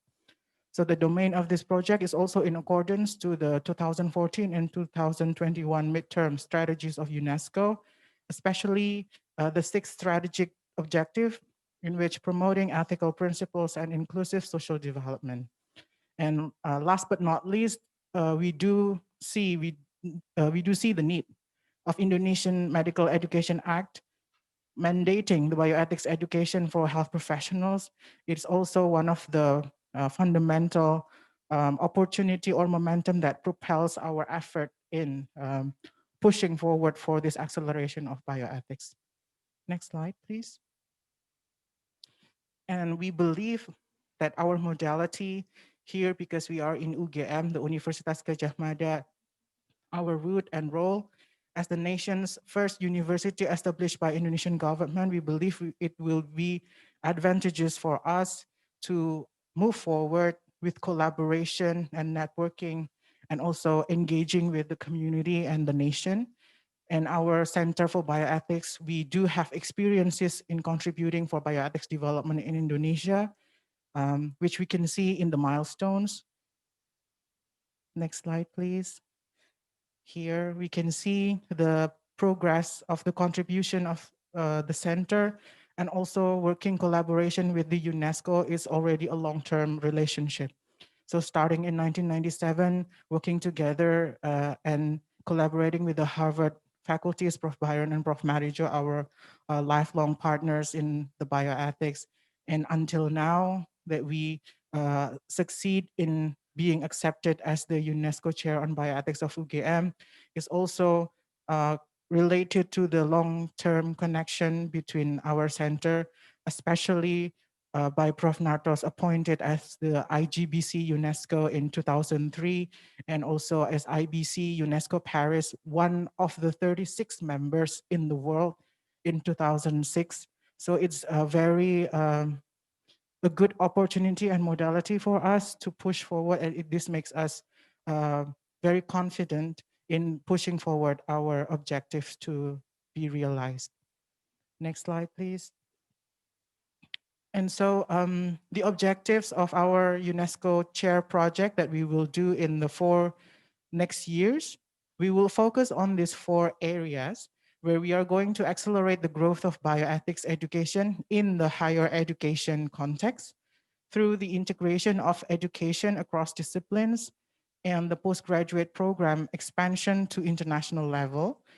We will talk about this, we will mention after this the details of the program, but the area of objectives, the first is in higher education, and then the second, accelerating application of ethical research. So in the field of research, we believe that it will start from the UGM, but we are going to continue to the national level for advocating the ethical research. And then we also believe that fostering the community empowerment and public awareness on bioethics issue is also going to make a huge issues and importance, where we wish to enable the public accessibility to ethics support and services. And then the fourth area is to ensure the sustainability of the bioethics institution itself. So we hope to strengthen the Bioethics Center of Excellence to sustain the bioethics growth in Indonesia and Asia Pacific region. So the project summary, we are going to integrate bioethics education into various studies at higher education or university level. The second area, we are going to apply the research ethics in every field of studies. And the third, we are going to empower the community through bioethics related issues. And then the fourth, we are going to ensure the bioethics institution sustainability. So that's basically the summary of our project activities. So here we are sharing a glimpse of our program in higher education area. We plan to strengthen the bioethics education in medical schools in Indonesia. So this is an already ongoing activities and contribution from our center. But through this bioethics UNESCO chair, we hope to strengthen further that we also reach the national level to make a standard of competence or formulation of bioethics for health professionals. And then we're going to also promote bioethics education for various disciplines at UGM. And the third, we're going to push for the internationalization of bioethics master program at UGM, which we already have now, and we are currently at our third year academic, third batch. And we are hoping that in the future, we are going to be able to open the international class for this master program. And then we can continue to the research area. We are going to promote research ethics for researchers from any disciplines, not just health discipline. But we also have the mandate, we also have the request that we need to support the development of research ethics committee at various disciplines at university level. And then we also plan to provide ethics support initiative for strategic research project. And we plan to also improve research on bioethics related issues. So this is actually the very basic need that we need to push and aim for better empirical bioethics research. Next. And the bioethics for the community, we plan to advance the development of bioethics consultation services, which we already provide for the clinicians at the hospital at the request basis. And then we are going to work on the community education through public accessible bioethics information and discussion platforms. And then we are going to empower and advocate for stateless and vulnerable community, because we believe this is really where the population which needs to be helped in amplifying their voice and then being supported in their life. And the fourth area for bioethics institution sustainability, we really wish to be able to do a lot of capacity building of faculty members. I'm running out of time. I will be quick. This is probably the last slide. Capacity building for faculty members is a very pressing need. We need more bioethics experts here in Indonesia. And we would like to initiate bioethics professional society and formal recognition so that we have some sort of community where we can exchange ideas between bioethicists or ethicists or ethics practitioners. And then we would also optimize our flagship program. And then, of course, we cannot leave behind to find the mechanism to support the funding or financial for the bioethics development sustainability. And so we are currently at the stage of moving towards the agreement signing between UNESCO and the university. And we are not worried at all with this because this is going to take time, but we are going to get there, and we have already get the support from everybody. So we are very thankful. I think I will end the presentation now. I will return to the moderator. Thank you for the opportunity, Prof. Rika, Prof. Yati, and all. Thank you very much, Dr. Rika and Prof. Yati, for the very, very interesting and very important points that you have just mentioned on 4 years' time, what are you planning to do in education, research, and community, and we'll work together with UNESCO at national level for capacity building, but also at the Asia Pacific region. I would like now to invite the discussants. There are 2 discussants in this session. Professor Dr. Insinyur Jagal Wiseso Marseno, Master of Agriculture. He is the Vice Rector for Education, Learning, and Student Affairs, Universitas Gadjah Mada. Good morning. Good morning, Professor Jagal. Yes. Thank you very much for your special time. I know everybody have known you, but I should read a little bit about your short curriculum vitae. Professor Jagal was in charge as the Dean, the Vice Dean, Faculty of Agriculture in 2008 until 2012, and also has a lot of experience as a Deputy of Strategic Studies at the National Resilience Institute of the Republic of Indonesia, 2014 and 2017. But he has also a lot of experience in the field of biopolymer science and technology, especially on modified and synthesis of carbohydrate polymer. So I would like to invite you to give about 10 minutes for this session. Please, Professor Jagal. Thank you, Prof. Rika. Good morning to everybody, and thank you to Professor Byron, Professor Mary, Professor Bambang Suhendro, and Prof. Yati, Prof. Narto, Prof. Rika, Prof. Odeli, and Dr. Joko, Professor Sismindari, Professor Ardianto, the Dean and Vice Dean, and all of the participants. Can you hear me, Professor Rika? Hello? Very clearly. Very clear, Prof. Yeah. Okay, thank you. Thank you for the time, and thank you as well to Professor Yati Sunarto and team for the inspiring presentation. There are several things that I would like to highlight, especially in relation to the bioethics program in higher education. Yeah, bioethics is very important because of its function as a science to sustain life and focus on the use of biological science to improve the quality of life. Bioethics is also a combination of biological knowledge with knowledge of human value systems.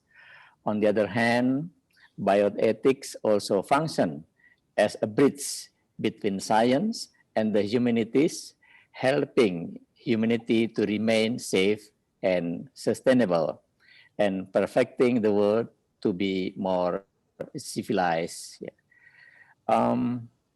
One of the main objectives of the UNESCO chair in bioethics program, as we have seen from the presentation, is to accelerate the growth of bioethics in higher education.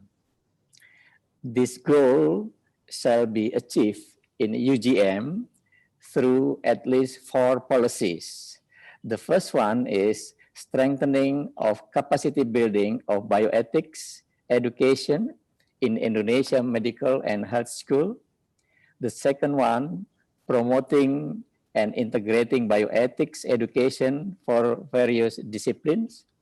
And the third one is we have to make a strong regulation on bioethics in higher education. The fourth is internationalizing the bioethics master program at Universitas Gadjah Mada. Let me begin with putting up the relevance and importance of bioethics in different disciplines. While it is true that new discoveries made in science and technology nowadays provide us with convenience. They also pose profound ethical, legal, and social implications that should be carefully navigated. Bioethics allow us to examine the issues and determine what the right ethical choice might be. This capacity to identify ethical issues and use commendable reasoning to academically and scientifically discuss, evaluate, and propose them is highly valuable and should be acquired by all students, faculty members, and staff, regardless of their disciplines. The idea to promote and incorporate bioethics education for various disciplines at the university level should be therefore be prioritized and supported. Universitas Gadjah Mada consists of 18 faculties, 2 schools, and 265 study programs. And while this diversity can be challenging, the transdisciplinary nature of bioethics will actually accommodate them. Of course, this not to diminish the significance of the strengthening of bioethics education in medical and health school itself. Within Universitas Gadjah Mada, bioethics curriculum and practice have been extensively developed at the Faculty of Medicine, Public Health, and Nursing. It is high time for us to expand and open more rooms to discussion and collaborative work with other health schools across Indonesia. It is also worth mentioning that bioethics has been a flagship program at Universitas Gadjah Mada since 2015, which then brought for the birth of Bioethics Master Program at the postgraduate school. Although the program has just started in 2018, the interest and the number of applicants keep growing from various disciplines, accentuating the necessity and importance of bioethics even more to public domain to accommodate an even wider space and needs internationalization.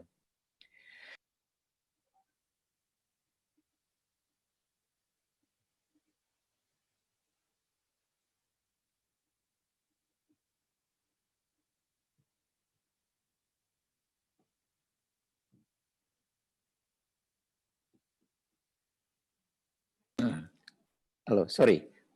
Yeah, internationalization of bioethics master programs through fostering global partnership and adopting international standardization is an inevitable leap we have to take and prepare for. These noble dreams can only be achieved by a strategic plan that includes harnessing strong commitment, collaboration, and the rigorous development of resources and curriculum, all of which can hopefully be facilitated and realized by becoming UNESCO chair in bioethics. As the government institution, Universitas Gadjah Mada is dedicated to facilitate and lead the initiative together with the Center for Bioethics and Medical Humanities. Thank you again to Professor Yati Sunarto and team for your inspiring presentation. Thank you, Prof. Ika. Thank you very much.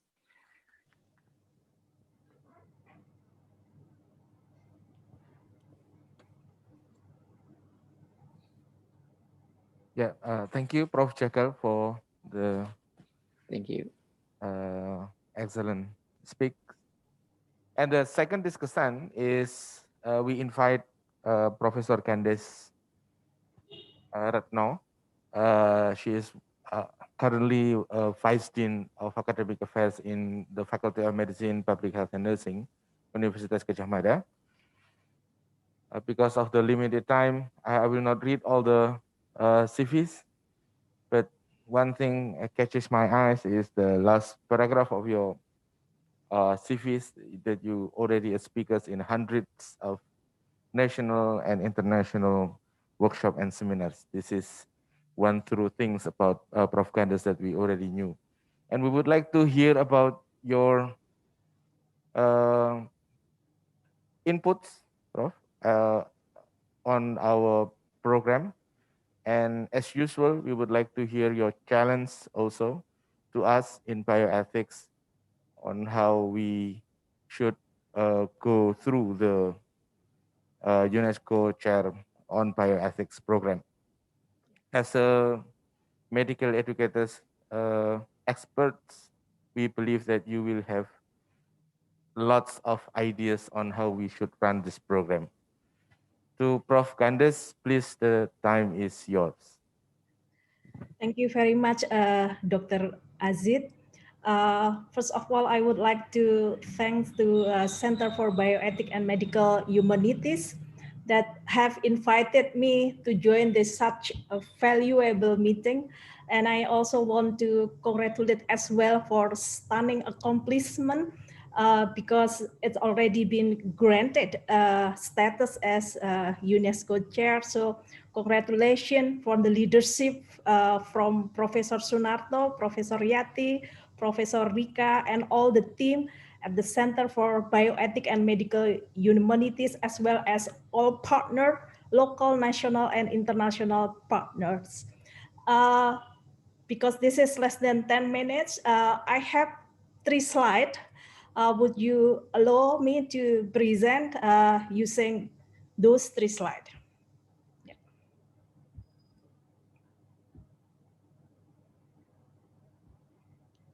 Is it visible?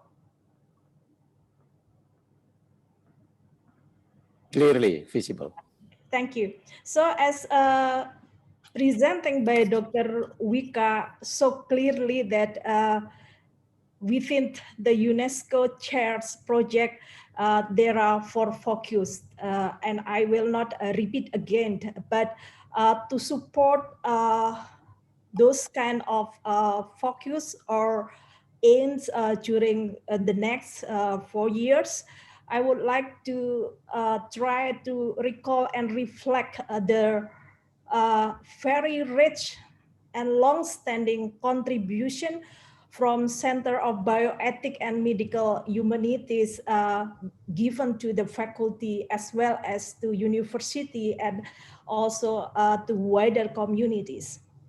Obviously, it's really challenging for me to put all the rich and long-standing contribution within one slide, and it's impossible. So I just try to highlight the scope of the rich and long-standing contribution. The first is the contribution from the center to our undergraduate program. So during our previous curriculum, the people, the staff from the Center of Bioethics and Medical Humanities worked so hard to develop bioethics topic inserted into our curriculum, and currently until now it's already went through 3 types of curriculum development for bioethics. The first, when our curriculum have a special block for bioethics, and then the current curriculum that still exists until now, that we still use until now, the bioethics content inserted within the block of our curriculum. And then for the next curriculum, the new curriculum, we are currently under developing new curriculum. Bioethics content will be as a longitudinal content. The Center for Bioethics and Medical Humanities also contribute to develop elective block. It's not mandatory. Student can take it or not. And at least we have several elective block from CBMH, like Human Enhancement Technology, Green Healthcare Challenge, Stories in Medicine, Digital Age Doctors. And for the postgraduate, the center also having a program that is integrated clinical bioethic and classic program, our classic program. Then also they have a clinical bioethics session for new residents. So every new resident, there is an induction course where a clinical bioethics session is one of the content that they have to follow. Then within our Magister of Health Professional Education, there are also modules developed by a colleague from Center for Bioethics and Medical Humanities is about how to teach bioethics and professionalism. And obviously also doing supervision of a doctoral program as well. Within our faculty, we have what we call as professional behavior committee, and the central role of Center of Biomedic and Bioethics and Medical Humanities in this committee is very, very strong. This committee provides guideline, educational media, staff development, also routine managing professional behavior misconduct that may be done by our students, teachers, supporting staff, and also provide relevant program to revise those misconducts. Obviously, also the center doing great research and also participate in research ethics committee, promoting research ethics, as well as doing collaborative research in several focus of discipline. Besides that, for services, the center also provide consultation of clinical ethics, conducted many years for health courses. And we know that the participant is always very enthusiastic year by year from one course to another course.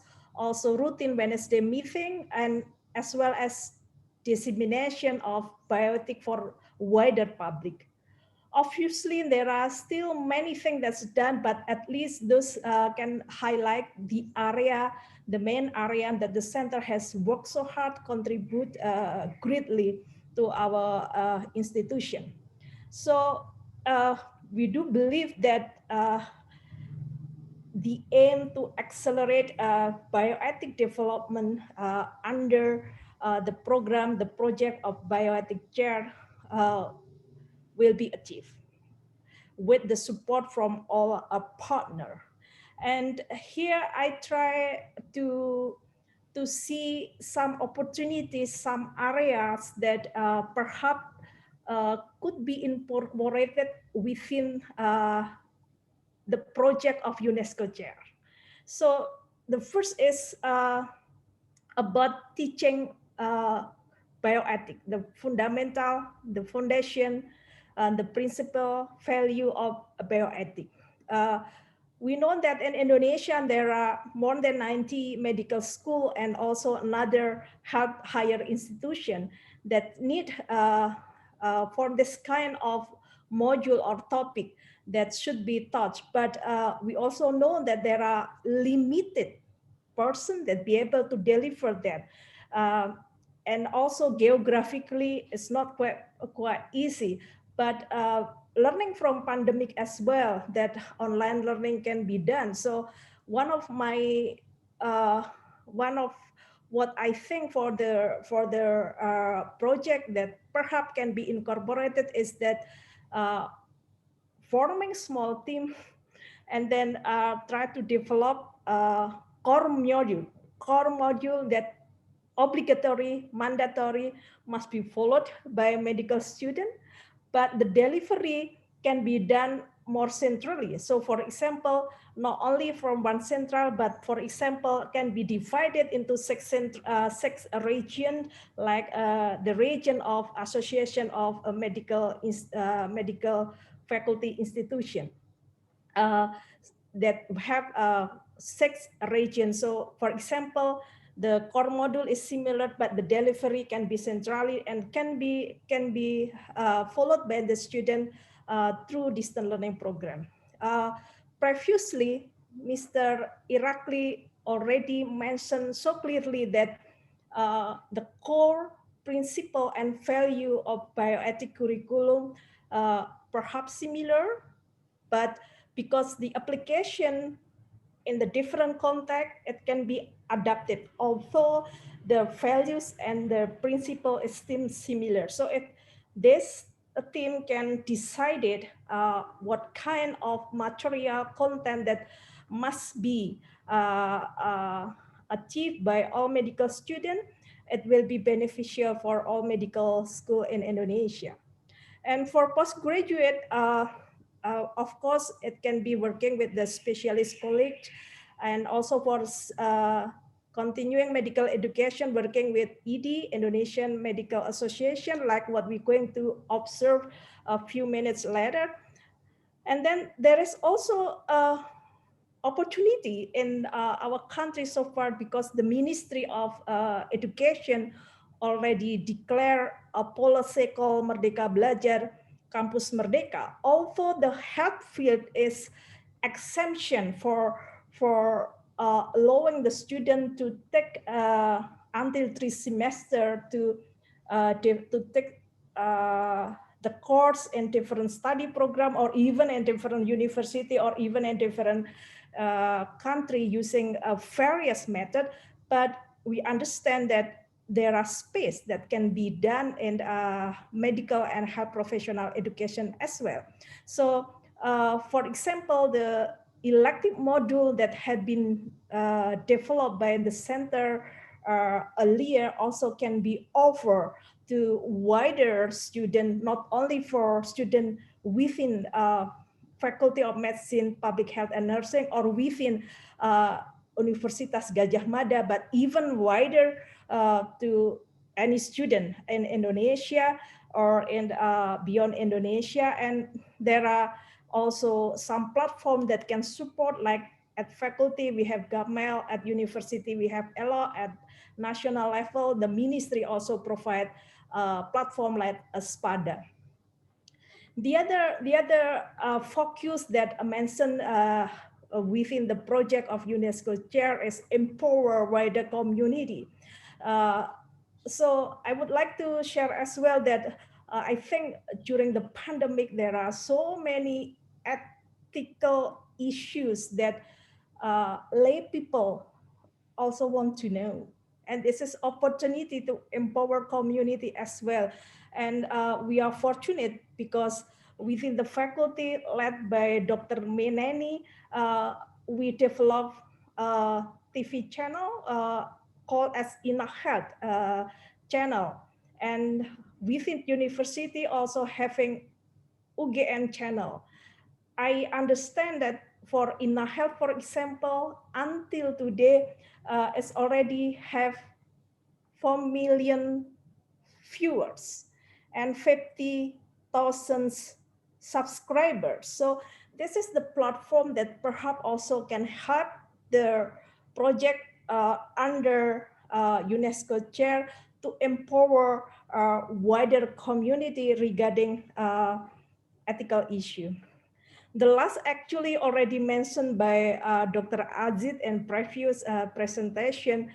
I also have several magister students that doing thesis focusing on bioethics, but it's not always easy to find where they want to submit to certain journal, special journal that focus on bioethics, because the number I think is still limited, especially in our country. So if under the UNESCO chair, the team also can develop national journal for bioethics, it will be a platform from a dissemination further about bioethics to a more specific communities. Obviously, all those things can be achieved more easily if there is a partnership with local, national, international bioethic networking communities, as well as strategic partner that today all of them support the center and also have a long-standing collaboration, fruitful collaboration that also contribute to the stunning accomplishment having granted status as UNESCO chairs for bioethics. I think that's all my response regarding the inspiring presentation from Professor Yati Sunarto and Dr. Wika for accelerating bioethic development in Indonesia and Asia Pacific region. Again, congratulations. We learn a lot from all of you. Thank you very much. Thank you very much, Professor Gandes. It's a wonderful pointers that you have just mentioned. And there are some questions arise. Maybe first from Dr. Peter. To what extent the bioethics education should be implemented in non-medical disciplines? And then the next questions come from Pak Teguh to Prof. Yati. How CBMH UGM now sees its international role, at least across Asia Pacific region, especially in your position as UNESCO Chair on Bioethics. Yeah. Okay. Yeah. And then, oh yeah, this is the first is from Pak Peter. Yeah.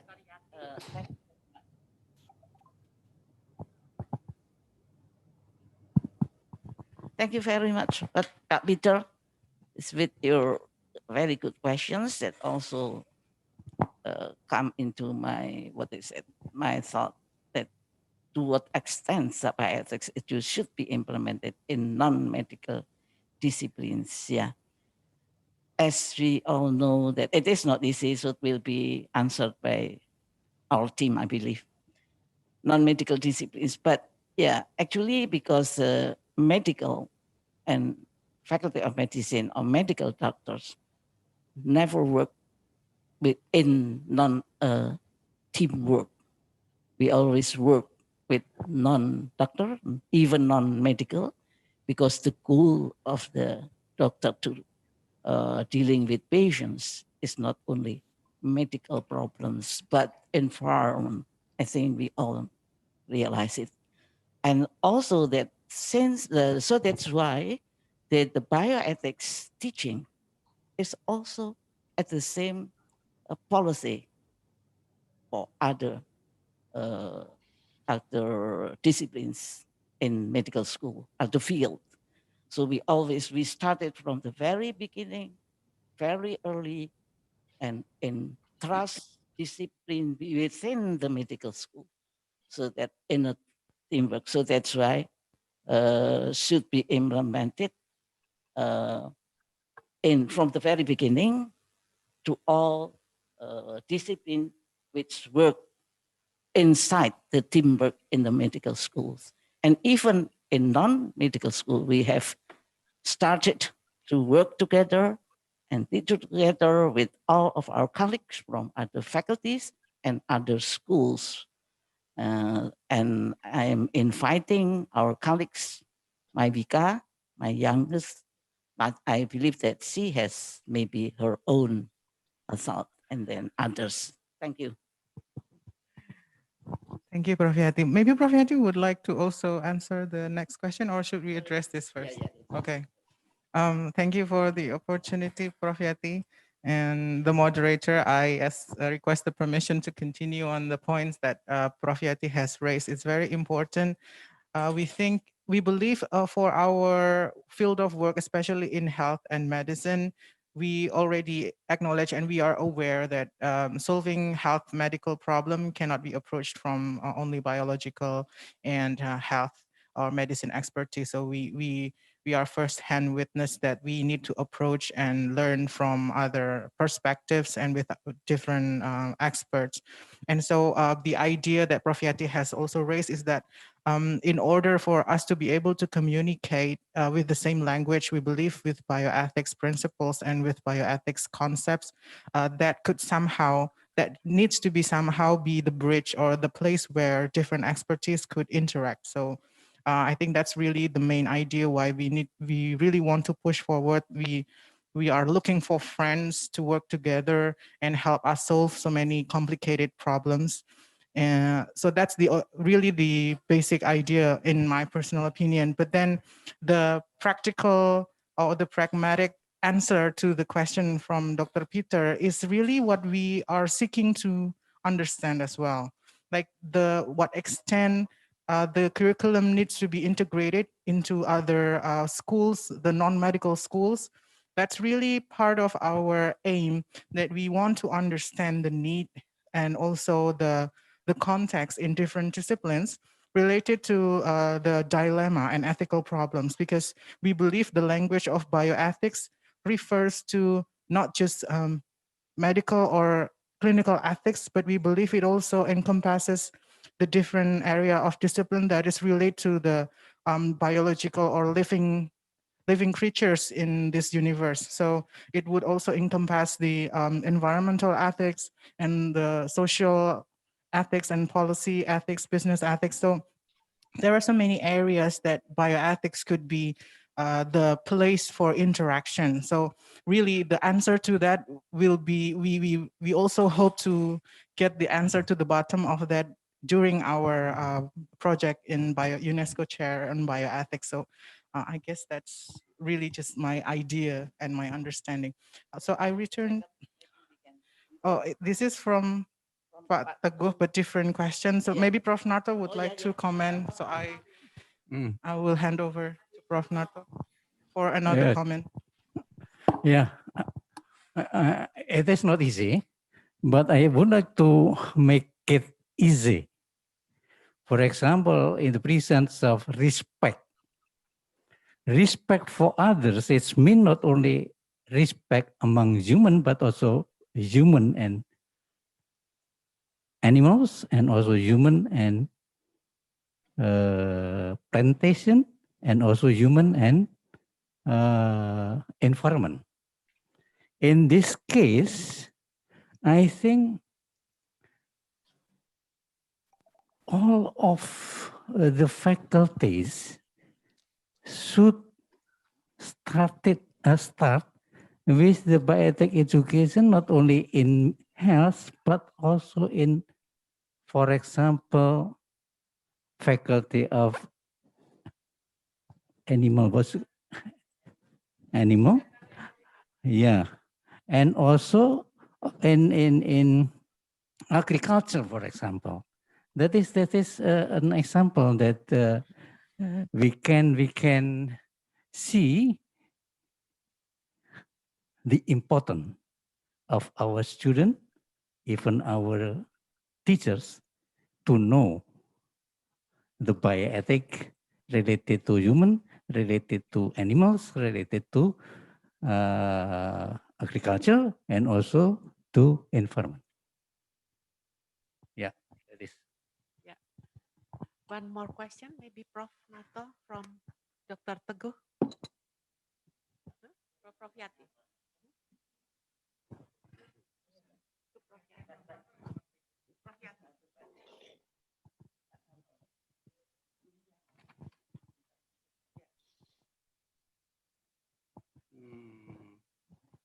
Yeah, thank you, Pak Teguh. Your question is related to how CBM UGM, what is sees an international role in your position as the only UNESCO chair in bioethics for the region.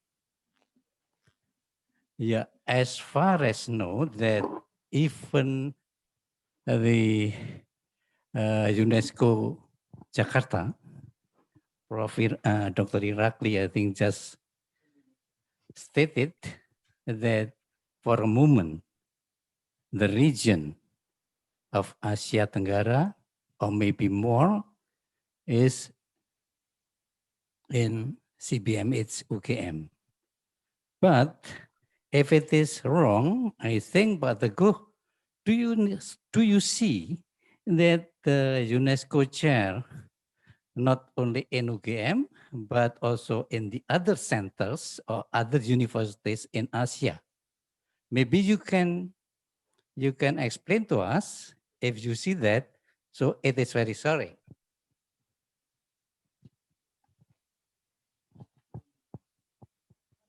Yeah, Vika, Dr. Vika will add because she is presenting. Well, this is actually addressed to Prof. Yati.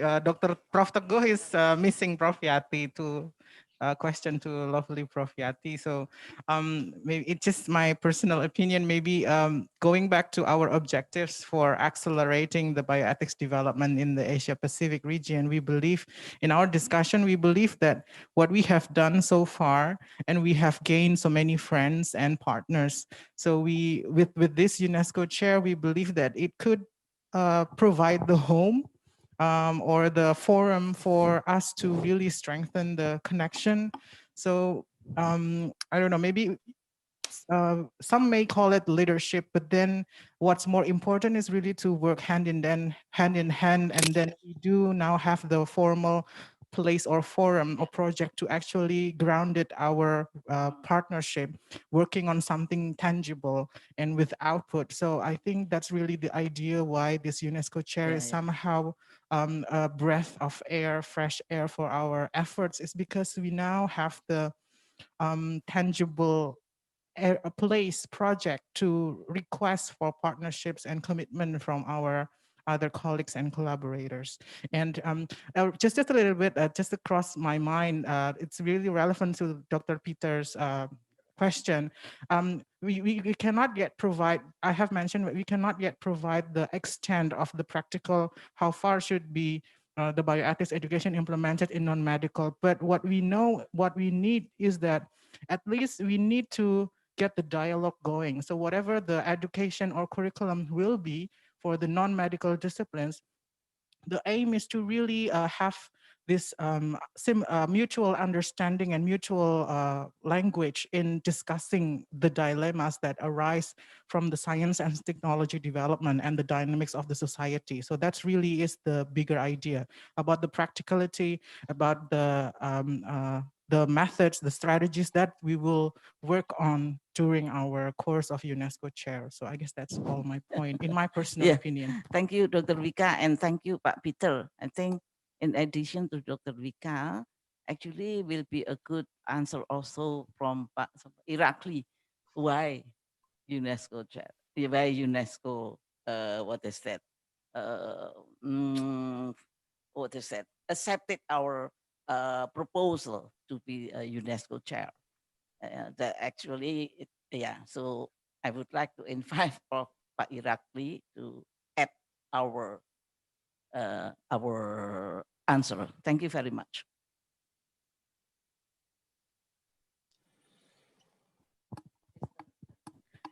Mr. Irakli, are you still with us? If you're willing to provide some short response, or because we also have limited time as well. Apparently, Mr. Irakli is not here. I'm sorry, because time is up. So I would like to give it back to the facilitator, Puspa. Please, thank you very much. And please give applause for this discussion and speakers. Thank you so much.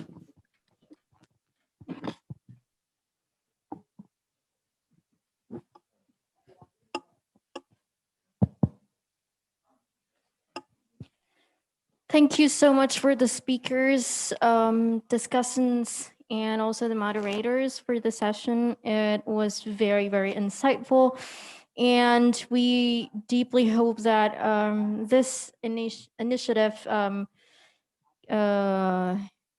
begin and will be in motion very soon. And for that, we also would like to fortify and build a commitment from all of you who have joined us today to support the establishment and the running of the UNESCO Chair in Bioethics of Universitas Gadjah Mada.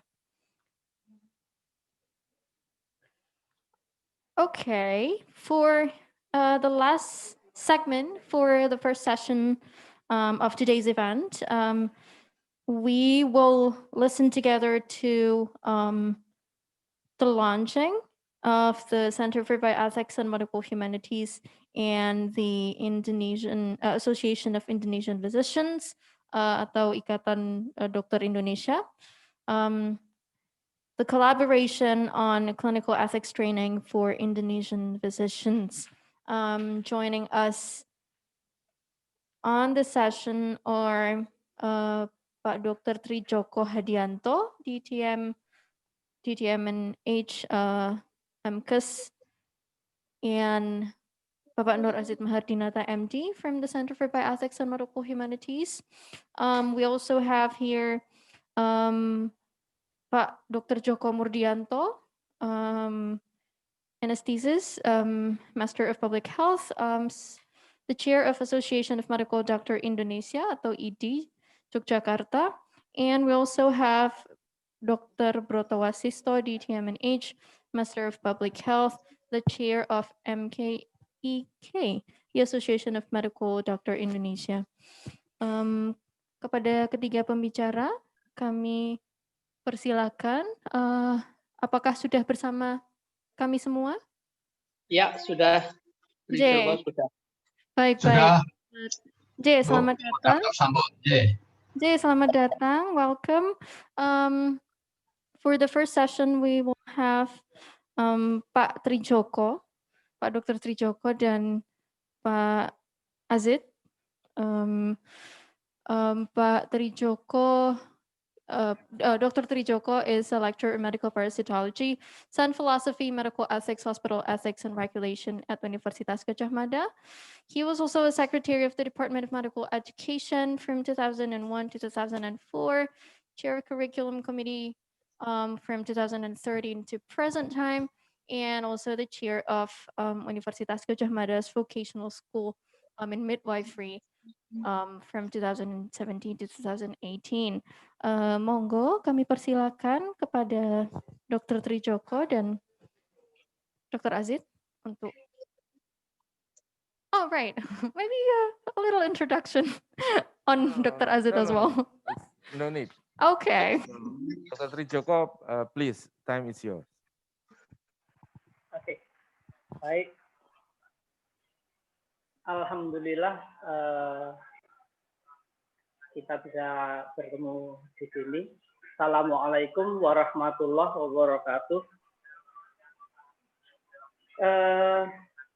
Yang akan kita lakukan ini adalah hasil dari kita Medical Humanities, Center for Bioethics and Medical Humanities UGM yang bekerja sama dengan ID atau Ikatan Dokter Indonesia wilayah DIY, Daerah Istimewa Yogyakarta. Kita memberi judul pelatihan ini adalah update etika klinis dengan pendekatan health bagi dokter. Program pengembangan ini adalah program pengembangan pendidikan keprofesian yang berkelanjutan atau continuing professional development bidang bioetika. Tujuan yang kami pikirkan adalah meningkatkan kualitas dari pelayanan kesehatan secara keseluruhan untuk dokter-dokter di DIY, Daerah Istimewa Yogyakarta. Nomor satu, kita meningkatkan kemampuan dalam mengenali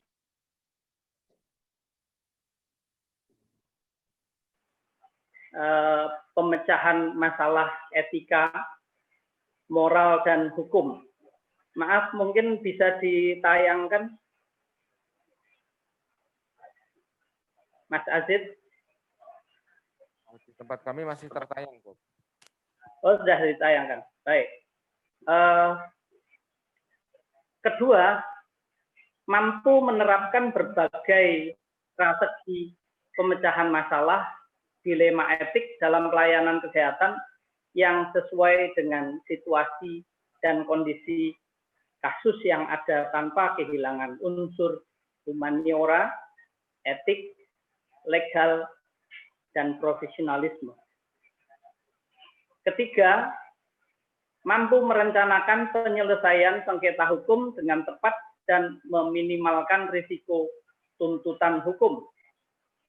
Nomor 4, memiliki kemampuan untuk membuat organisasi, membuat argumentasi dan kesimpulan etik terhadap dilema etik yang dapat digunakan dalam pengelolaan kasus yang serupa di masa yang akan datang. Problem yang ada adalah ketidakpahaman atau bahkan kekurangmampuan dokter-dokter untuk merespon potensi masalah-masalah etik dengan benar, dan ini akan memungkinkan terjadinya tuntutan etik dan hukum dari pasien atau keluarganya. Maka itu dibutuhkan pelatihan untuk peningkatan kemampuan dokter dalam mengenali, mendiskusikan, dan menyelesaikan dilema etik dalam pelayanan kesehatan. Selama beberapa tahun atau satu dekade terakhir ini, CBMH telah mengembangkan pendekatan dalam melakukan diskursus terhadap permasalahan etik dengan metode health, humanities, ethics, legal, dan professionalism. Dan ini pendekatan yang komprehensif. Pendekatan ini pula yang akan digunakan dalam pelatihan kerjasama dengan IDI ini. Dengan adanya pelatihan bioetika dengan pendekatan health bagi aktivis dokter ini, kami berharap dapat meningkatkan kesadaran serta membentuk perilaku etis dan taat hukum dari para dokter hingga dapat memberikan pelayanan yang bermutu, yang melindungi pasien dan dokter itu sendiri. Kemudian akan dilanjutkan oleh Dr Asif Mahardinata. Silakan Dr Asif. Terima kasih Dr. Trijoko. Ya, pelatihan ini diharapkan, setelah mengikuti pelatihan ini diharapkan bahwa seluruh dokter yang mengikuti akan memiliki kemampuan untuk identifikasi hingga kemudian nanti mampu menyelesaikan masalah etik baik individu maupun kemudian secara institusional. Setelah itu juga kami harapkan karena bioethics ini masih dalam perjuangan yang terus-menerus untuk agar bisa dikenali oleh lebih banyak orang dan diikuti oleh banyak orang, maka diharapkan bahwa seluruh peserta setelah mengikuti pelatihan akan komited untuk kemudian terus meningkatkan kapasitas personalnya dan juga kapasitas institusi untuk bisa mendorong perkembangan bioetika. Di dalam pelatihan ini nantinya kita menggunakan beberapa strategi yang nantinya akan kita coba terapkan. Kami sudah melakukan ke beberapa komunitas terbatas dan insya Allah ini akan bisa lebih dilaksanakan dengan lebih baik di kemudian hari.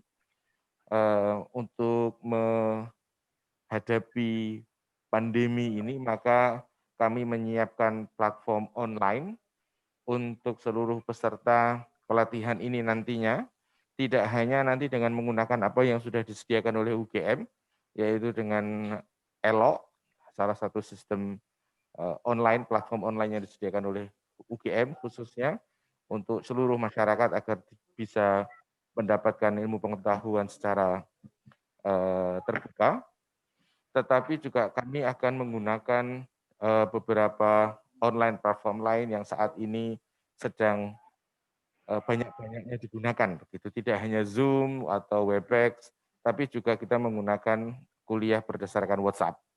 Nanti akan kita desain dan kita jelaskan lebih lanjut di waktu yang akan datang. Kemudian pelatihan ini juga bersifat time flexible, sehingga para peserta akan bisa lebih mengikutinya sesuai dengan waktu yang dimiliki. Kemudian pelatihan ini juga akan menyediakan books and journal reading, sehingga nanti para seluruh peserta akan bisa mengikuti perkembangan terakhir di bidang-bidang ilmu bioetik yang menjadi interestnya masing-masing. Setelah itu ada 3 kegiatan ilmiah yang kemudian akan dilakukan. Kegiatan dalam pelatihan yang akan dilakukan. Pertama adalah ethical discourse yang akan kita guide langsung secara sinkronus online bersama antara kami para fasilitator dengan peserta secara langsung. Kemudian juga kita akan membuka untuk konsultasi dan diskusi terkait dengan permasalahan etik yang seringkali muncul dalam era-era terakhir ini. Beberapa hal yang cukup menarik kemarin kami terima sebagai tema konsultasi adalah bagaimana dokter seharusnya, karena bidang kami di emergency medicine misalkan, apakah CPR harus dilakukan pada pasien yang datang di IGD yang kita tidak tahu status COVID-nya, begitu, apakah kemudian harus dilakukan atau tidak, bagaimana kalau kemudian melakukannya, bagaimana juga dengan ketika situasinya semuanya serba minimal, apa yang harus dilakukan, hal-hal seperti itu yang kemudian kami terima dan kami coba bahas bersama di center dan juga beserta dengan para praktisi. Nah, ini akan harapannya dengan konsultasi and discussion ini berjalan dengan baik, maka nanti akan muncul berbagai guideline yang bisa digunakan secara bersama-sama. Setelah itu juga pelatihan ini nantinya akan ditutup dengan simulasi bagaimana selama ini dokter harus mempersiapkan diri, baik fisik maupun mental, menghadapi pengadilan baik etika dalam sengketa dilema etik maupun sengketa hukum. Ini akan kita bekerja sama dengan Magister Hukum Kesehatan yang ada di UGM.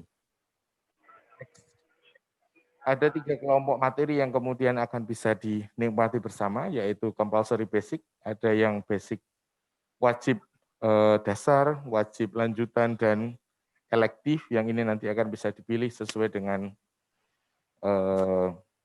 interest dari masing-masing peserta. Berikut adalah beberapa tema dari compulsory basic yang bisa diikuti.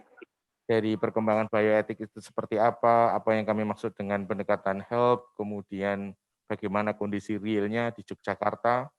Jika ini nantinya kemudian dengan di pusat juga, maka kita juga ingin berbagai materi guidance dari MKEK untuk kondisi real sebenarnya masalah etika, hukum, profesionalisme di Indonesia itu seperti apa begitu.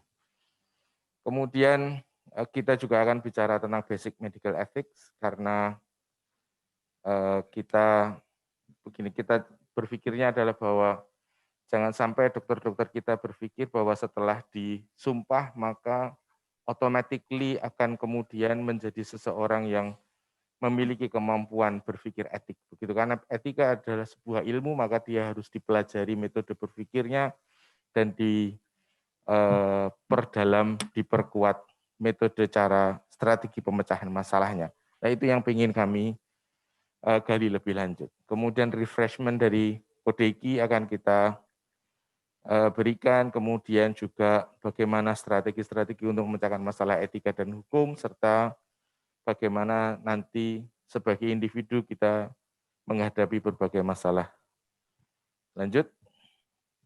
Untuk compulsory advance, ada beberapa isu yang akan menjadi target utamanya. Yang pertama, pembahasan utamanya, yaitu improving capability to conduct effective and humanistic communications, kemudian cultural competence, overcoming patients' complaint, ethics in emergency, dan seterusnya. Kemudian sebagai elektif, yang ini masih akan terus berkembang, adalah bagaimana dokter akan bisa mendiskusikan tentang etika di awal kehidupan hingga nanti etika di akhir kehidupan, serta juga berbagai masalah etika terkait dengan isu-isu mutakhir saat ini. COVID, atau kemudian juga bagaimana menghadapi skariosis ketika pandemi dan lain-lain. Itu yang akan menjadi berbagai macam isu yang akan kita diskusikan lebih lanjut nanti di dalam pelatihan. Dan semoga tema-tema ini cukup menarik dan nantinya akan kita gali lebih lanjut dari training of trainers yang akan kita lakukan di awal fase pelatihan ini, menggali masalah lebih jauh, lebih real, sehingga pelatihan ini tidak hanya menambah SKP saja, begitu istilahnya, tetapi juga nantinya akan betul-betul bermanfaat untuk peningkatan kualitas pelayanan kesehatan pada masyarakat Indonesia. Demikian dari kami. Baik, terima kasih kepada Dr. Trijoko dan Dr. Asif. Thank you to you both. Selanjutnya, saya akan mempersilakan kepada pembicara selanjutnya, yaitu Pak Dr. Joko Murdianto, spesialis anestesi, Master of Public Health. Beliau merupakan ketua dari Ikatan Dokter Indonesia Cabang Yogyakarta. Kepada Pak Dr. Joko, kami persilakan. Terima kasih. Suara saya terdengar, Mbak? Ya, baik, Pak. Oke. Assalamualaikum warahmatullahi wabarakatuh. Selamat siang dan salam sejahtera bagi kita semua. Yang saya hormati Direktur Pusat Bioetik dan Kedokteran Humaniora, Fakultas Kedokteran, Kesehatan Masyarakat dan Keperawatan Universitas Gadjah Mada, Profesor Dr. Sunarto, PhD, Profesor Dr. Sofia Mugareka, PhD, selaku Ketua Panitia pada acara ini, Profesor Dr. Sunarto, SPSTHT, konsulen yang dari waktu ke waktu saya selalu belajar kepada beliau, Dr. Broto Wasisto, MPH, selaku Ketua MKIK Pusat yang dalam hal ini mewakili Pengurus Besar Ikatan Dokter Indonesia, para narasumber baik dari dalam maupun luar negeri, dan para partisipan yang saya muliakan. Pertama, tentu kita bersyukur kepada Allah karena bisa hadir dan berpartisipasi dalam acara The 7th Anniversary of the Center of Bioethics and Medical Humanities, Faculty of Medicine, Public Health and Nursing, UGM, and the second series introducing UNESCO Chair and Bioethics, UGM, and Accelerating Bioethics Development Asia Pacific.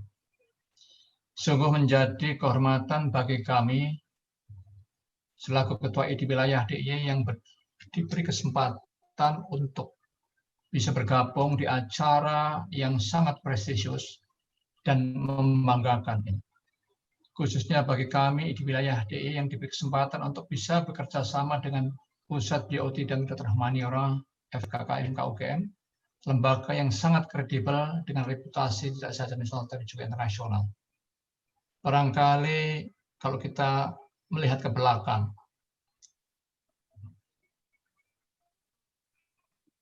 acara ini, khususnya MOU ini sudah kita awali dengan pertemuan awal kira-kira setahun yang lalu. Alhamdulillah hari ini kita bisa terlaksanakan.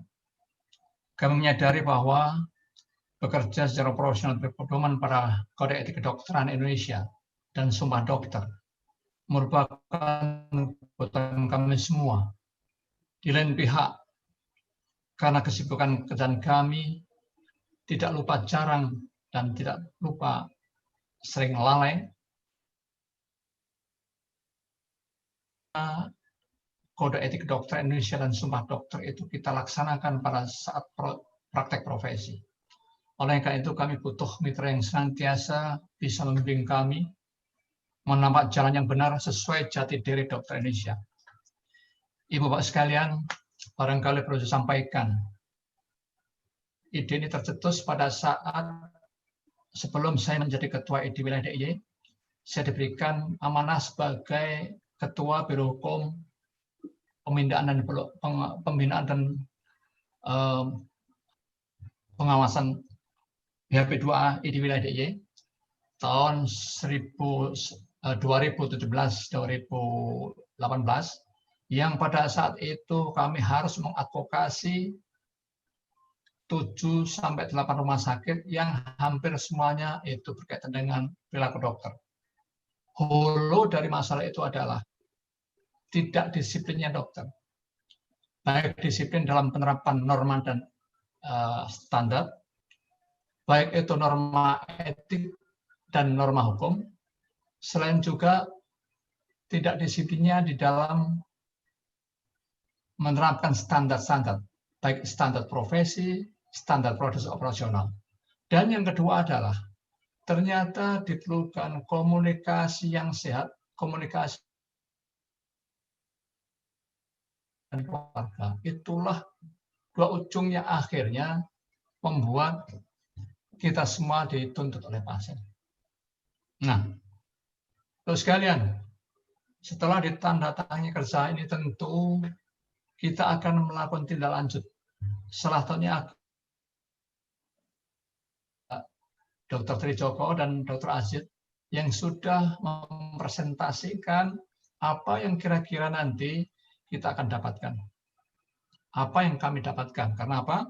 Di sekitar IDDY saja, anggota kami itu ada 3.343, baik dokter maupun dokter spesialis. Yang tahap pertama tentu kami akan train 30 pengurus ID cabang dan ID wilayah. Dan setelah kami komunikasi dengan PPID, ada beberapa teman pengurus ID wilayah di provinsi lain, ketua MKIK wilayah yang berminat untuk itu. Oleh karena itu, barangkali nanti pesertanya tidak hanya di DIY, tapi juga bisa di beberapa wilayah di Indonesia. Ya.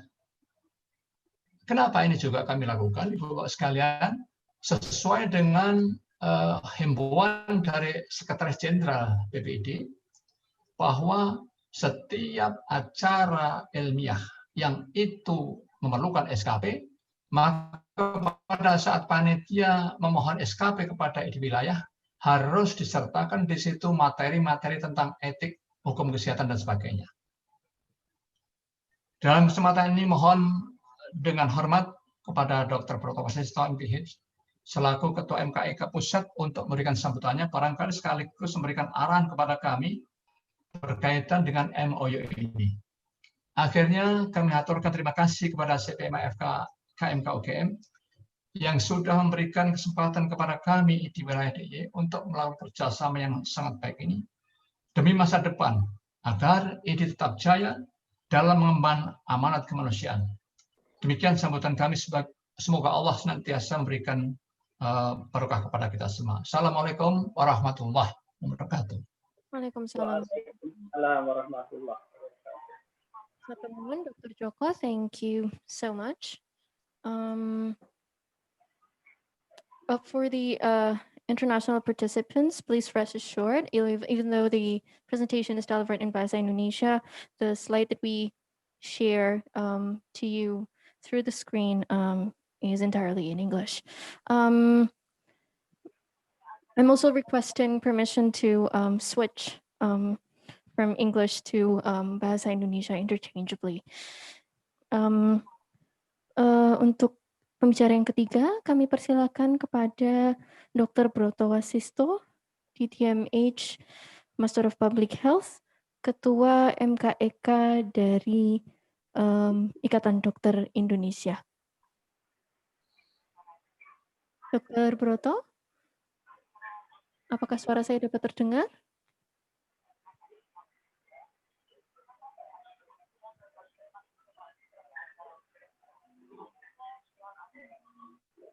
Nun sewu, Dr. Broto. Unmute. Suara saya bisa terdengar? Oh, ya, sudah Halo? bisa, Dokter. J. Ya, baik, terima kasih.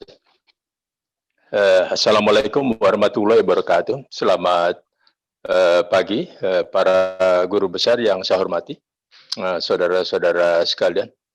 Pertama-tama saya ingin mengucapkan selamat kepada Center for Bioethics and Medical Humanities yang merayakan ulang tahunnya yang ke-20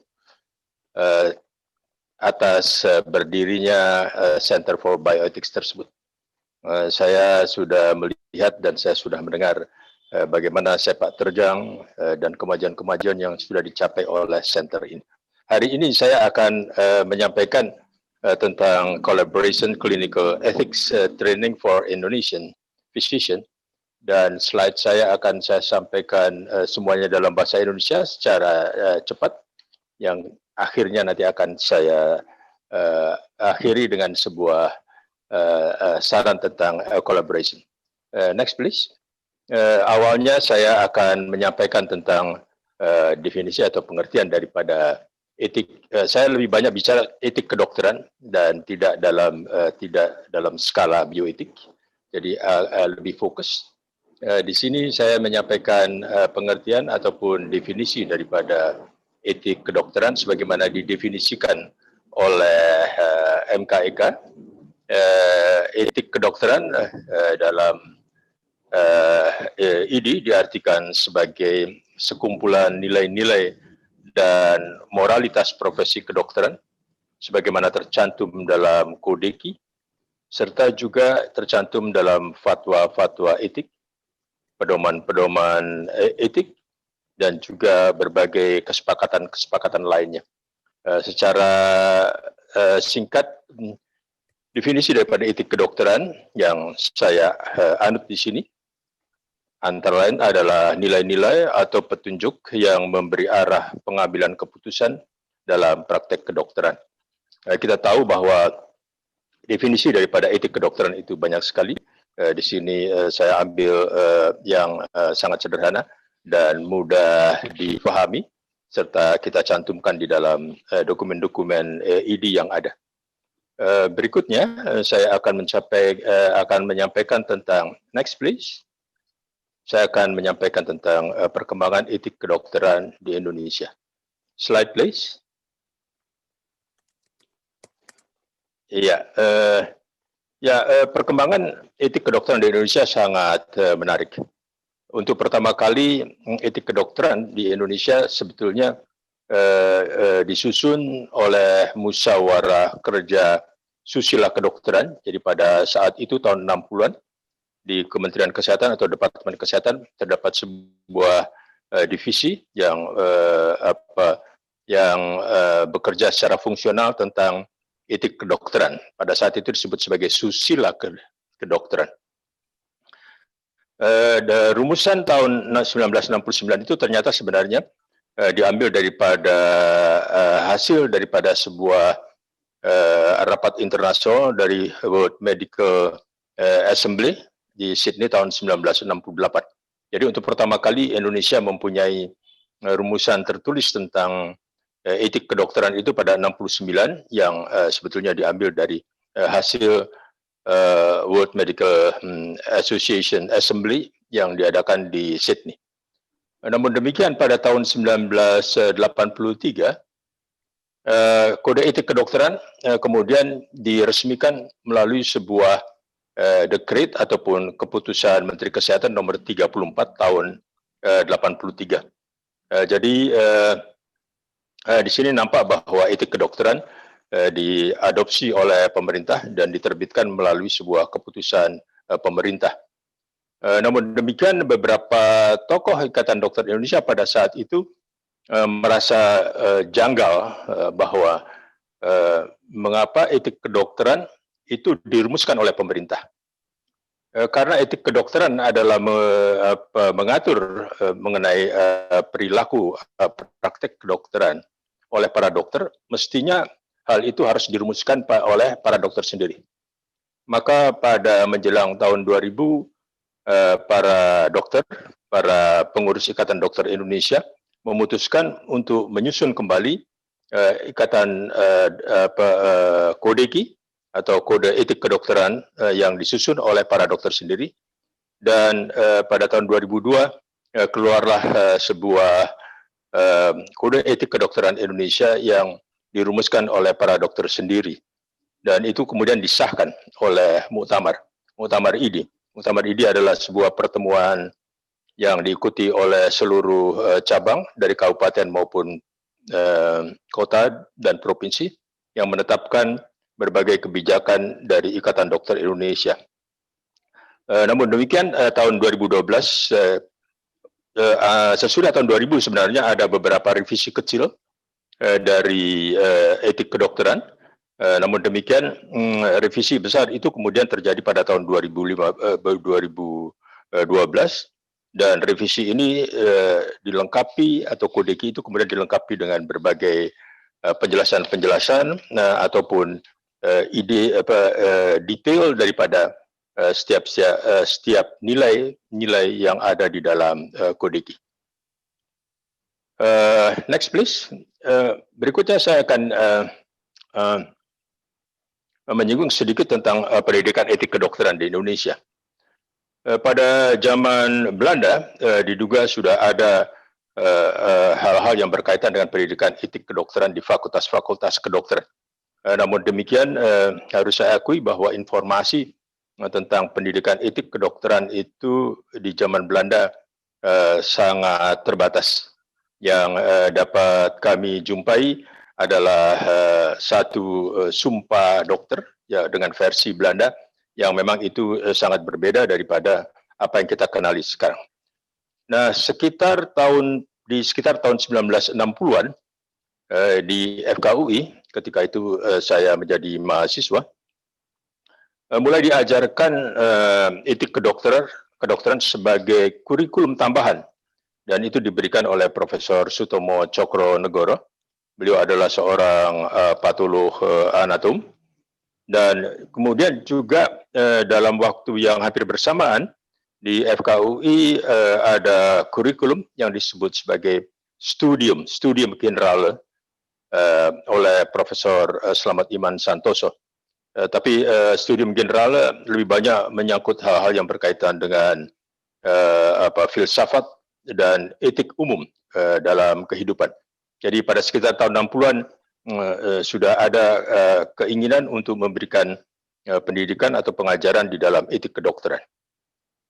Nah, pada tahun 80-an ataupun tahun 90-an, Consortium of Health Science yang ada di Jakarta, yang ada di FKUI, telah mencoba merumuskan kurikulum tentang pendidikan etik untuk fakultas-fakultas kedokteran.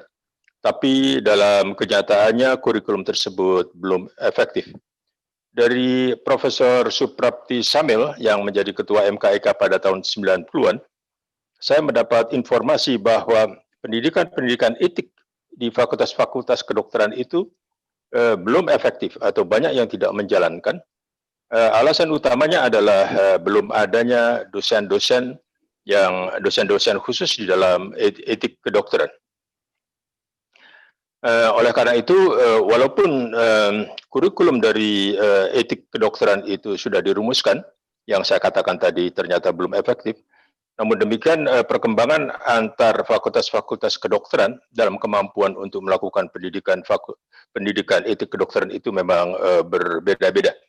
Untuk itu dibutuhkan kerjasama yang lebih erat dalam rangka pendidikan etik kedokteran, sebagaimana tadi sudah dicontohkan oleh sejawat saya pada awal pembicaraan ini.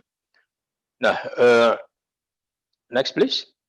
Kerjasama pendidikan etik kedokteran, kita ketahui bahwa seperti saya sampaikan tadi, problemnya adalah fakultas-fakultas kedokteran itu mempunyai kemampuan yang berbeda-beda di dalam memberikan pendidikan etik kedokteran. Atau bahkan barangkali fakultas-fakultas kedokteran yang belum terlalu lama berdiri, barangkali menomorduakan pendidikan etik kedokteran ini. Kenyataannya juga problem lain adalah bahwa pemahaman para dokter belum cukup tentang etik kedokteran. Jadi semakin banyak dokter yang dihasilkan pada saat ini, di mana sebagian besar daripada fakultas-fakultas kedokteran diduga belum cukup memadai untuk memberikan pemahaman tentang pendidikan kedokteran, menyebabkan pemahaman etik para dokter memang belum cukup. Oleh karena itu, pada akhir-akhir ini, permasalahan-permasalahan yang berkaitan dengan etik dan hukum itu semakin lama dirasakan semakin besar. Oleh karena itu, untuk dapat kita mencapai pemahaman para dokter yang memadai tentang etik kedokteran, perlu kerjasama pendidikan etik kedokteran. Dan kerjasama ini saya kira perlu sekali melibatkan pusat-pusat pengembangan etik kedokteran, sebagaimana yang sudah ada di Fakultas Kedokteran Universitas Gadjah Mada, kerjasama juga dengan FK, bekerjasama dengan MKEK. MKEK mempunyai pengalaman yang sangat banyak tentang bagaimana memecahkan masalah-masalah masalah-masalah etik kedokteran di antara komunitas kedokteran sendiri. Di samping itu, di dalam kerjasama ini kita juga perlu melibatkan ikatan-ikatan profesi, baik itu ID maupun ikatan-ikatan profesi dokter spesialis. Karena kita ketahui bahwa beberapa spesialis itu mempunyai masalah etik yang cukup besar dibandingkan dengan spesialis-spesialis lain. Untuk bisa melakukan kerjasama yang baik ini, terutama kalau kita mau melakukan kerjasama di Indonesia, memang diperlukan sebuah perencanaan yang agak detail tentang bagaimana kita bisa mengembangkan pendidikan-pendidikan etik kedokteran. Dan kegiatan-kegiatan kerjasama ini mungkin bisa dimulai pada level regional ataupun di level provinsi. Mungkin juga perlu dipikirkan adanya semacam persatuan ataupun asosiasi daripada ahli-ahli ataupun dosen-dosen etik kedokteran dalam rangka untuk pengembangan pendidikan dan bahkan juga penelitian-penelitian di dalam etik kedokteran. Dalam kenyataannya yang saya jumpai, pendidikan etik kedokteran itu sudah disampaikan oleh beberapa fakultas kedokteran. Pertama dengan cara klasik, yaitu memberikan pendidikan berdasarkan kurikulum yang sudah diatur. Kedua, pendidikan etik kedokteran diintegrasikan dengan kurikulum pokok. Jadi misalnya etik kedokteran dimasukkan di dalam ilmu-ilmu tentang penyakit-penyakit tertentu, terutama yang ada permasalahan etik atau banyak permasalahan kedokteran. Cara lain yang juga sering dilakukan itu adalah tentunya melalui seminar-seminar ataupun pertemuan-pertemuan lain, dan setiap ikatan profesi memang mempunyai aktivitas-aktivitas sendiri seperti continuing medical education, continuing program development dan lain-lainnya yang dianjurkan berdasarkan keputusan dari muktamar kira-kira 10 tahun yang lalu, harus memasukkan elemen-elemen etik kedokteran sebagaimana tadi sudah disampaikan oleh Ketua ID Yogyakarta. Dan kita harapkan juga ikatan profesi dan MKEK nantinya dapat menyelenggarakan secara bersama kegiatan-kegiatan di dalam rangka pendidikan etik kedokteran. Harus diakui bahwa MKEK pada saat ini lebih banyak disibukkan di dalam rangka pengawasan penerapan etik kedokteran. Sedangkan tugas lain atau fungsi lain dari MKEK yaitu pembinaan, termasuk pendidikan, training dan research itu memang belum terjangkau karena kegiatan-kegiatan lain yang lebih banyak. Dan saya harapkan kegiatan-kegiatan kerjasama ini dapat dikembangkan lebih baik pada masa-masa yang akan datang. Demikian sambutan saya pada pertemuan yang sangat berharga ini. Terima kasih. Wassalamualaikum warahmatullahi wabarakatuh. Waalaikumsalam warahmatullahi wabarakatuh. Terima kasih Dr. Broto. Sebelum kita menutup sesi yang pertama pada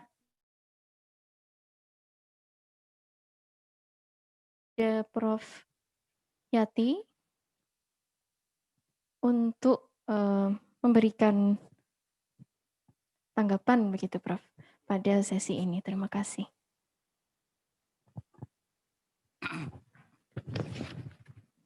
Assalamualaikum warahmatullahi wabarakatuh. kepada Bapak Dr. Broto Wasisto, DTMH MPH, sebagai Ketua MKEK. Kami sangat berterima kasih atas presentasi atau ya atas dari Dr. Broto Wasisto, dan kami berpikiran dengan tadi yang sudah diungkapkan oleh Dr. Broto Wasisto, itu dengan apa yang kami kerjakan tuh kami merasa seperti apa ya, yang mana yang sambung bergayut, tapi kami ingin sekali apakah kita bisa meneruskan setelah event ini dengan suatu pertemuan atau memikirkan hal-hal yang bisa kerjasama sehingga kami juga bisa belajar bersama dan kita bisa mengkontribusi apa yang kita punyai. Saya kira itu dari kami dan kami sangat-sangat berterima kasih pada Dr. Broto Wasisto. Saya kira sekian dari kami. Terima kasih. Wassalamualaikum warahmatullahi wabarakatuh. Waalaikumsalam warahmatullahi wabarakatuh. Terima kasih Prof. Yati selaku Direktur dari Center for Bioethics and Medical Humanities. Hopefully this collaboration will be able to be in motion and kicked off very, very soon.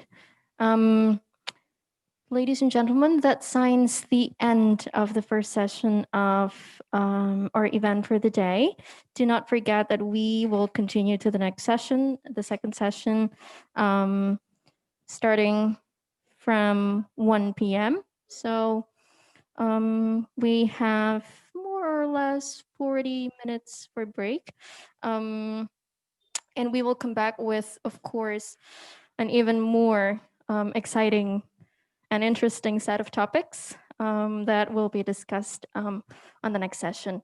I think that's all for the day, for this morning at least. Thank you so much for sticking with us. We will see you very, very soon.